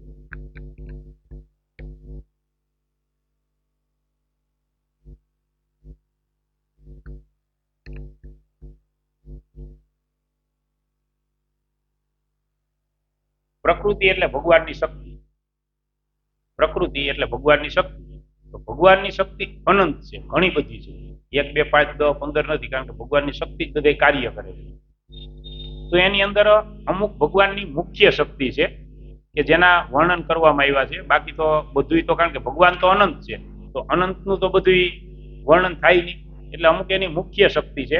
તો એની અંદર કીધું છે કે એક છે અંતરંગા શક્તિ, એમ એટલે કે આધ્યાત્મિક જગત, કે જેનું સંચાલન છે એ શ્રીમતી રાધારાણી કરે છે, આધ્યાત્મિક. એક છે બહિરંગા શક્તિ, એટલે કે આ ભૌતિક જગત, કે જેનું સંચાલન છે એ દુર્ગા માં કરે છે. કારણ કે જગતના પિતા અને માતા શિવજી અને પાર્વતી માતા છે, દુર્ગા માં. ત્યાર પછી એક શક્તિ છે કે જે જીવ શક્તિ, તટસ્થતા શક્તિ. આપણે આ જીવ જગત, કે આપણે બધા જીવ, આ જે ભગવાનની છે એને આ મુખ્ય શક્તિમાં ગણે છે કે 3. પછી બીજી ઘણી બધી એવી શક્તિ છે અને એના દ્વારા આ જગત છે એ ચલાયમાન છે. તો એના વિષયમાં, ભૌતિક પ્રકૃતિની વિષયમાં કહેવાય છે કે 24 તત્વો દ્વારા સમગ્ર જગત છે એ બન્યું છે. 24 તત્વો છે એમાં. અને આ સંસારની રચના થઈ છે અને એ જ 24 તત્વો છે એ આપણને આપવામાં આવ્યા છે જીવ શક્તિ. આપણી પાસે એ 24 તત્વો છે. તો આ ભૌતિક પ્રકૃતિના વિષયમાં શ્રીમદ ભગવદ્ ગીતા 7મા અધ્યાયમાં ભગવાન કહે છે, જેની અંદર ભૌતિક પ્રકૃતિના મુખ્ય તત્વોની ચર્ચા કરે છે. જેમાં ભગવાન કહે કે ભૂમિ રાપો નલો વાયુ ખમ મનો બુદ્ધિ રેવ ચ અહંકાર ઇતિ અમે ભીના પ્રકૃતિ અષ્ટધા. એટલે 8 પ્રકારની જે આ તત્વો છે એની ભગવાને વાત કરી છે કે પૃથ્વી, જળ, અગ્નિ, વાયુ, આકાશ, મન, બુદ્ધિ અને અહંકાર, એના દ્વારા ભૌતિક પ્રકૃતિનું સર્જન થયું છે, એના દ્વારા ચલાયમાન છે. પછી 3 તત્વો છે. આપણે એ વિષયમાં તો બધા જાણીએ છીએ, સત્વગુણ, રજોગુણ અને તમોગુણ, કે જે એ 3 ગુણ છે. એ ગુણ છે એ જેવો જીવ અહીંયા આવે એવો જ જીવને બાંધી લે છે અને પછી આપણને અહીંયા માયામાં ફસાવી અને અહીં ભ્રમણ કરાવે છે. પછી જ્યારે જ્ઞાન થાય ત્યારે આપણે એમ કહીએ કે ભાઈ ફસાયેલા છે, એવું મુક્ત થવું છે ને જવું છે. આ ભૌતિક પ્રકૃતિના વિષયમાં આપણે સંક્ષિપ્તમાં છીએ. હવે આપણે એ સમજવાનું છે આજ કે આ જે 24 તત્વો છે એ આપણને કેવી રીતે પ્રાપ્ત થયા છે. 24 તત્વો કેવી રીતે પ્રાપ્ત થયા અને કેવી રીતે આ 24 તત્વો દ્વારા આ શરીર બન્યું છે, જેના વિષયમાં આપણે શ્રવણ કરશું. તો એમાં પેલું કે સર્વ કારણ કારણ, કે બધા જ નું કારણ જે છે એ મૂળ ભગવાન શ્રી કૃષ્ણ છે. કારણ કે અત્યાર સુધીમાં હવે બધાને ક્લિયર થઈ ગયું કે બધાનું કારણ છે એ ભગવાન શ્રી કૃષ્ણ છે. હવે ભગવાન શ્રી કૃષ્ણની જે અમુક શક્તિઓ છે એના દ્વારા આપણે સમજશું કે કેવી રીતે આપણને 24 તત્વો પ્રાપ્ત થયા છે. હવે એમાં ભગવાન શ્રી કૃષ્ણની જે શક્તિ છે એમાંથી 4 શક્તિ એ મુખ્ય. એક છે જીવ શક્તિ, એટલે કે આપણે બધા. બીજી છે યોગ માયા શક્તિ. પછી ત્રીજી છે મહામાયા શક્તિ અને ચોથી છે કાળ શક્તિ. હવે આ વિષય છે ને બોર્ડમાં સમજાય એવો છે, પણ આપણે એમને સમજીએ કે યોગ માયા શક્તિ આ સાઈડ અને આ બાજુ મહામાયા શક્તિ, આ બાજુ જીવ શક્તિ એટલે આપણે અને બીજી કાળ શક્તિ. તો હવે યોગ માયા શક્તિ એટલે કે શ્રીમતી રાધારાણી. પછી મહામાયા શક્તિ એટલે કે દુર્ગામાં. પછી આ સાઈડ જીવ શક્તિ એટલે કે આપણે બધા જીવ. અને આ સાઈડ બીજી શક્તિ કાળ શક્તિ એટલે કે શિવ. જો આ આમ થોડું મનમાં કોન્સેપ્ટ ગોઠવી લ્યો એટલે લગભગ સેટિંગ થઈ જાય થોડું થોડું. હવે એમાંથી જે મહામાયા શક્તિ છે એના 2 પાર્ટ છે. મહામાયા શક્તિ કારણ કે એમાં જ આપણે સહી ફસાણા એટલે એમાં જ હવે આગળ વધવાનું છે. આપણે ઓલી શક્તિ તો થોડી થોડી ટચ થાય હવે આપણને. હવે એ મહામાયા શક્તિ છે એના 2 પાર્ટ છે. એક છે પ્રધાન અને એક છે અવિદ્યા. પ્રધાન અને અવિદ્યા. હવે પ્રધાન એટલે શું? તો કે આ જે 23 તત્વો છે એનો નિષ્ક્રિય સમૂહ. તત્વો છે પણ એ નિષ્ક્રિય છે, એટલે કે આપણે ગુજરાતીમાં સમજવા માટે એમ સમજો કે સૂતા છે, ઊંઘમાં છે, સક્રિય નથી થયા, ઊંઘ કરે. એટલે નિષ્ક્રિય જે સમૂહ છે એને પ્રધાન કહેવામાં આવે છે. અને એ જે પ્રધાન છે એ જ્યારે કાળ શક્તિના સંપર્કમાં આવે, જો આ વિષય મારી રીતે હું તમને સમજાવવાની કોશિશ કરું કે પ્રધાન છે ને, પ્રધાન એ તો જ્યારે પ્રલયના અંતે થયે ત્યારે તત્વો તો હોય જ છે. જે સૃષ્ટિનું પૂરું થાય છે, કારણ કે આપણને ખબર છે ને કે જે સંહાર કરવાનો આવે છે તે શિવજીનું કામ આવે છે, ભગવાન શિવજી આવે છે. અને પછી જ્યારે ભગવાનને એમ થાય કે ભાઈ મારે સૃષ્ટિનું સર્જન કરવું છે, તઈ જે મહાવિષ્ણુ છે ભગવાન છે એ જે દ્રષ્ટિપાત કરે છે, એ જે દ્રષ્ટિ છે એ દ્રષ્ટિને લઈ અને શિવજી જાય. જો આ સાયકલ ઉપરથી આખું સમજવાનું છે. એ દ્રષ્ટિ છે એને લઈને શિવજી જાય. હવે શિવજીને ક્યાં જવાનું છે? આ હું જે ઊંઘ કરે છે એ સમજવા પૂરતું કહું છું, હાવ આપણું દેશી ગુજરાતીમાં સમજવા પૂરતું. ઊંઘ કરે એટલે એવું માનતા નહીં ઊંઘ કરે. હવે એ દ્રષ્ટિને લઈ અને શિવજી જાય છે. ક્યાં જાય છે? તો કે પ્રધાન પાસે જાય છે. પ્રધાન એટલે કે આ 23 તત્વો 24 તત્વો જે છે એનો નિષ્ક્રિય સમૂહ. ભગવાને એને નિષ્ક્રિય કરી નાખ્યા ને. માની લો કે પ્રલયનો સમય થયો, પ્રલય કેટલા પ્રકારના છે સમય રહે પછી આપણે સમજીશું, તો એ વિનાશ થઈ ગયો છે. હવે ભગવાનને એમ થયું કે ભાઈ મારે સૃષ્ટિનું સર્જન કરવું, કારણ કે જગદીશ છે એની ઈચ્છા થાય તો અહીં જગતનું સર્જન થાય, જગદીશની ઈચ્છા થાય તો જગતનું પૂરું થાય. એટલે એને થયું કે હવે ભાઈ સૃષ્ટિનું સર્જન કરવું છે, પાછા બધા જીવાત્મા છે એ તો આપણે એ સમયમાં ભગવાનના પેટની અંદર વયા જઈએ છીએ, પછી પાછા આપણે બહાર આવીએ અને જે જે ઈચ્છાઓ આપણી હતી ને એ પ્રમાણે પાછા આપણે શરીર બનાવી દઈએ બ્રહ્માજી, અને વળી પાછા આપણે ચાવી ભરીને કમ્પ્લીટ ચાલુ કરે. એટલે હવે સૃષ્ટિનું સર્જન કરવાનું થાય તો એ મહાવિષ્ણુ છે એ જે દ્રષ્ટિ છે એ દ્રષ્ટિ શિવજીને આપે, અને શિવજી એ દ્રષ્ટિને લઈ અને આ પ્રધાન એના સંપર્કમાં જાય. પ્રધાન એટલે કે દુર્ગામાં. એટલે ભગવાન છે એ પ્રકૃતિને ટચ નથી થતા. અહીં સમજાવવાની વાત છે જે શિવજી છે એ દુર્ગામાં પાસે આવે છે, અને તે પછી આવી રીતે જ્યારે પ્રધાન છે ઈ આ કાળ શક્તિ એટલે કે શિવજીના સંપર્કમાં આવે છે ત્યારે મહતત્વ છે એ પ્રાપ્ત થાય. પ્રધાન પછી મહતત્વ આવે, પછી મહતત્વ પ્રાપ્ત. જ્યારે ઈ કાળના સંપર્કમાં આવે છે ત્યારે, એટલે કે જે સંપર્કમાં આવે એટલે એ જે 24 તત્વ છે એ સક્રિય થઈ જાય, એમ કાર્ય કરતા થઈ જાય. એટલે આ સંસાર છે એ કાર્ય કરતો થાય. જેવી રીતે કે આપણે શોર્ટમાં સમજાવતા હોય કે આ સંસાર છે એની રચના આખી થઈ ગઈ, બધું થઈ ગયું, તો જ્યાં સુધી ભગવાન કાળ સ્વરૂપે આની અંદર પ્રવેશ નથી કરતા ને ત્યાં સુધી આ સંસાર છે ને એ કાર્યશીલ નથી થતો. અને કાર્યશીલ ના થાય તો અહીંયા કાળનો પ્રભાવ ના પડે, કાળનો પ્રભાવ ના થાય તો અહીં જન્મ મૃત્યુ ને એવું થાય નહીં, તો આ સંસાર હાલે નહીં. એટલે ભગવાન કાળ રૂપે પ્રવેશ કરે છે. એ કેવી રીતે કરે છે એ થિયરી આપણે સમજીએ છીએ, બરોબર. પછી હવે જે મહતત્વ છે એનો જ્યારે સંપર્ક ફરીને પાછો આ કાળ શક્તિ આવી થાય, મહતત્વ કમ્પ્લીટ થઈ ગયું, મહતત્વ બન્યું. મહતત્વ કેમ બન્યું હવે કોણ કે લ્યો નામાં, મને એમ થાય કે બધું બારોબાર જાય. મહતત્વ છે આપણે કેવી રીતે પ્રાપ્ત થયું, એટલે હું હાવ નિરાશ રાખું છું. હા, પ્રધાન છે ઈ કાળના સંપર્કમાં આવે, દુર્ગામાં અને શિવજીના સંપર્કથી, જો સમજાવવાની વાત સમજવાની, એના સંપર્કથી મહતત્વ એટલે સક્રિય.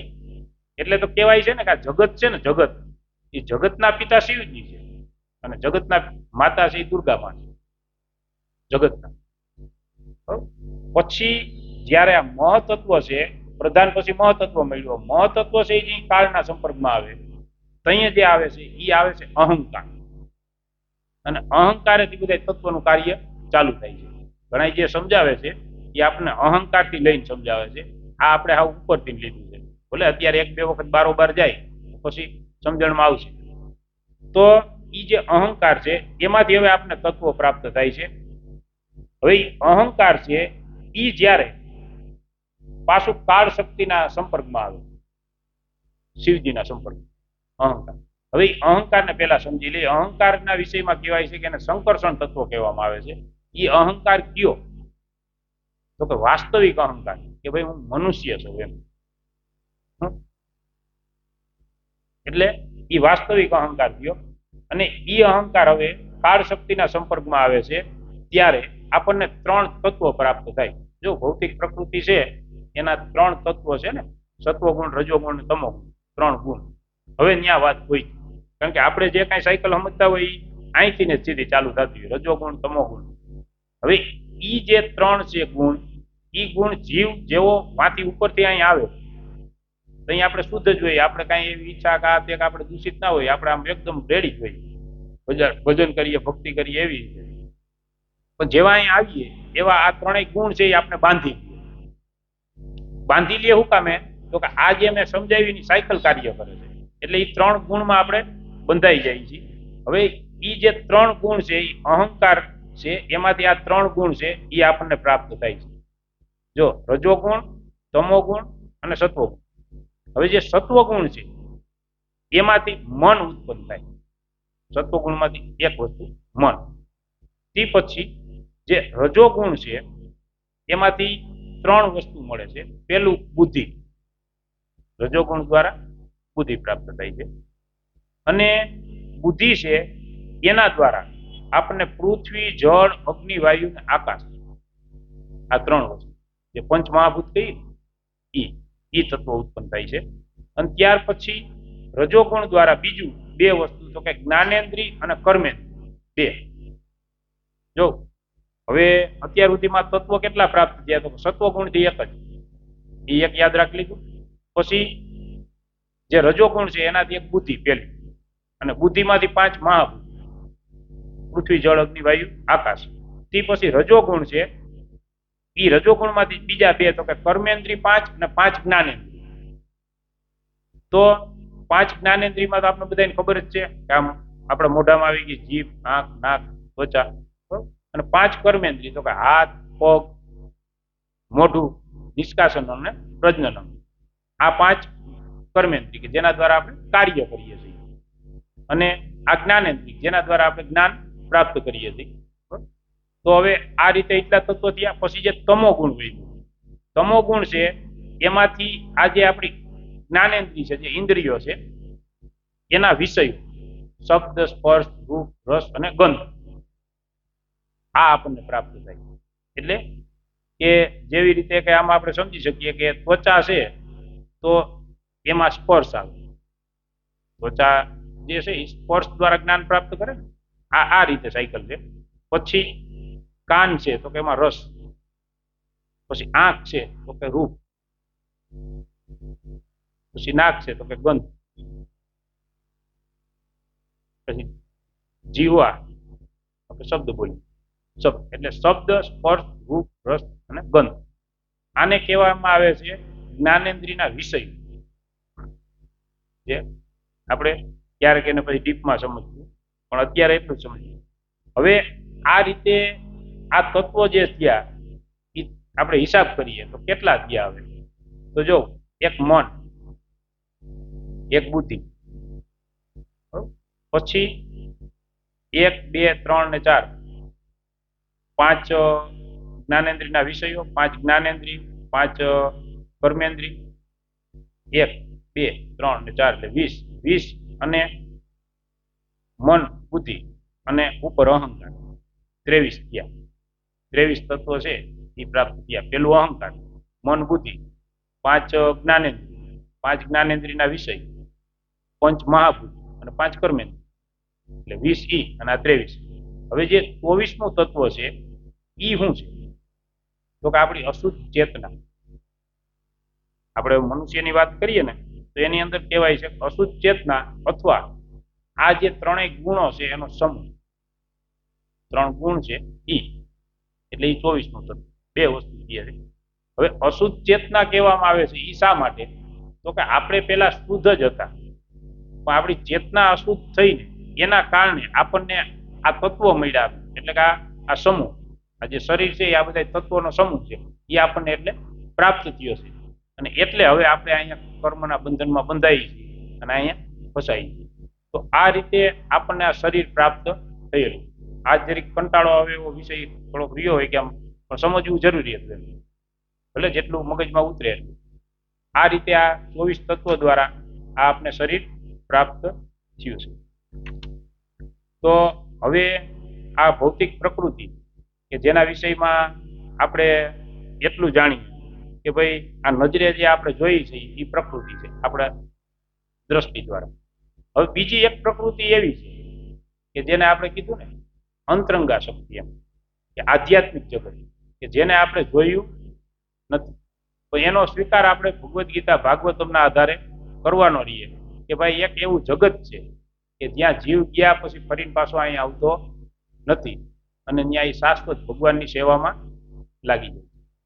બીજું કે ઘણી વખત આપણને એવો વિચાર આવે કે ભાઈ આપણે અહીંથી ત્યાં ભગવાનના ધામમાં જઈએ તો ત્યાં જઈને આપણે કરવાનું શું હોય? એમ તો એના માટે પરમ ગુરુ શ્રીલ પ્રભુપાદજી એક સરસ મજાનું ઉદાહરણ આપતા કે જેવી રીતે કોઈ વ્યક્તિ છે એ કોઈ ફેક્ટરીનો મેનેજર છે અને ઘરે ગયો અને સોસાયટીમાં કંઈક સામાન્ય એની કીધે ગુનો થઈ ગયો, કંઈક ભેજામારી થઈને કોકને કંઈક માર્યું, એમાં પોલીસ આવીને એને પકડી ગઈ અને 6 મહિના જેલમાં રાખ્યું. હવે 6 મહિના જેલમાંથી છૂટે પછી એને કંપની આવી તો કઈ વાંધો હતો નહીં, પછી પાછો કંપનીમાં જાય એટલે એની મેનેજરની પોસ્ટમાં પાછો લાગી જાય. એવી જ રીતે આપણે બધાય છીએ તો આપણને કાંઈક ને કાંઈક એવી પોસ્ટ આપણી ત્યાં કમ્પ્લીટ ખાલી જ પડી છે. એટલે આપણે જેવા ભગવાનના ધામમાં જઈએ એટલે ત્યાં પાછા આપણે કાર્યશીલ થઈ જાય છે. તો ભૌતિક પ્રકૃતિનો વિષય છે એને આપણે કાલે થોડોક સંક્ષિપ્તમાં હજી સમજશું. પહેલા તો આપણે આ તત્વો એટલે સમજ્યા કે જેની અંદર આપણે ભૌતિક પ્રકૃતિ જે છે એ 24 તત્વથી કાર્ય કરે છે. 24 તત્વો સમજણમાં આવી જાય અને આ 24 તત્વથી આપણું જે શરીર બન્યું છે એને આપણે સમજી લઈએ. એટલે આ તત્વોવાળી ચર્ચા આપણે પહેલા કરી. હવે બીજું કે ભૌતિક પ્રકૃતિના વિષયમાં સંક્ષિપ્તમાં કાલે સમજશું. ત્યાર પછી આપણે કાલે જે રહી ગયા એમાં મૂળ આપણો વિષય છે કર્મ. તો કર્મના વિષયમાં આપણે સમજશું. અને ત્યાર પછી કાળ. તો કાળમાં આપણે સમજશું કે જે બ્રહ્માજી જે છે એના આયુષ્યના વિષયમાં સમજશું. કારણ કે આપણે બધા સંક્ષિપ્તમાં એટલું સમજી શકીએ કે બ્રહ્માજી છે એની 1 સેકન્ડ આપણે અહીં જીવવું હોય, બ્રહ્માજીની 1 સેકન્ડ, આપણે સમયમાં કેટલો અંતર છે, 1 સેકન્ડ જો કોઈ વ્યક્તિને અહીં જીવવું હોય તો આપણે અહીં 1 લાખ વર્ષ જીવવું. 1 લાખ વર્ષ અહીં જીવીએ ને તો અહીં બ્રહ્માજીની 1 સેકન્ડ જીવી શકીએ. બ્રહ્માજીની 4.5 સેકન્ડ પૂરી થાય એટલે અહીં કળિયુગ પૂરો થઈ જાય. કારણ કે કળિયુગની આયુષ્ય છે એ 4,32,000 વર્ષની છે. પછી જે દ્વાપર છે તો દ્વાપર છે એની આયુષ્ય તો 8,64,000 છે. તે પછી ત્રેતાયુગ આવે તો એની 12,96 છે. તે પછી ચતુર એટલે કે 4 ગણો. જે આપણે જો આ કળિયુગના વિષયમાં આપણે યાદ રાખવું હોય તો એક સરળ છે. એક કળિયુગ, દ્વાપર એટલે ડબલ, ત્રેતા એટલે ત્રબલ, અને ચતુર એટલે સતયુગ એટલે કે 4 ગણો. તો આ રીતે જે આપણે આયુષ્ય છે એ અલગ અલગ છે બધા યુગની. એ બધા યુગની આયુષ્ય છે એનો સરવાળો કરવામાં આવે ને એ સરવાળો જે આવે એને એક ચતુર્યુગી કહેવાય. 4 યુગ છે એનો જે સરવાળો આવે એ એક ચતુર્યુગી. અને એવી 1000 ચતુર્યુગી જ્યારે થાય ત્યારે બ્રહ્માજી છે એની 12 કલાક થાય. અને બીજી એવી 1000 ચતુર્યુગી થાય તો બ્રહ્માજીની રાત્રિ પૂરી થાય. એટલે બ્રહ્માજીનો 1 દિવસ છે એ 2000 ચતુર્યુગીએ પૂર્ણ થાય. તો બ્રહ્માજી છે એનો 1 દિવસ પૂરો થાય. તો આ રીતે જે વિષય છે એને થોડોક આપણે કાલે વિસ્તારથી સમજશું. અને સમયનું શું અંતર છે એ આપને ખબર પડશે કે ભાઈ સ્વર્ગ છે તો એની અંદર પછી ભગવાનનું ધામ છે એમાં સમયનું એટલું અંતર છે. તો હરે કૃષ્ણ. પરમ ગુરુ શ્રી પ્રભુપાદ કી જય. હરે કૃષ્ણ કૃષ્ણ કૃષ્ણ હરે હરે, હરે રામ રામ રામ હરે હરે. હરે કૃષ્ણ.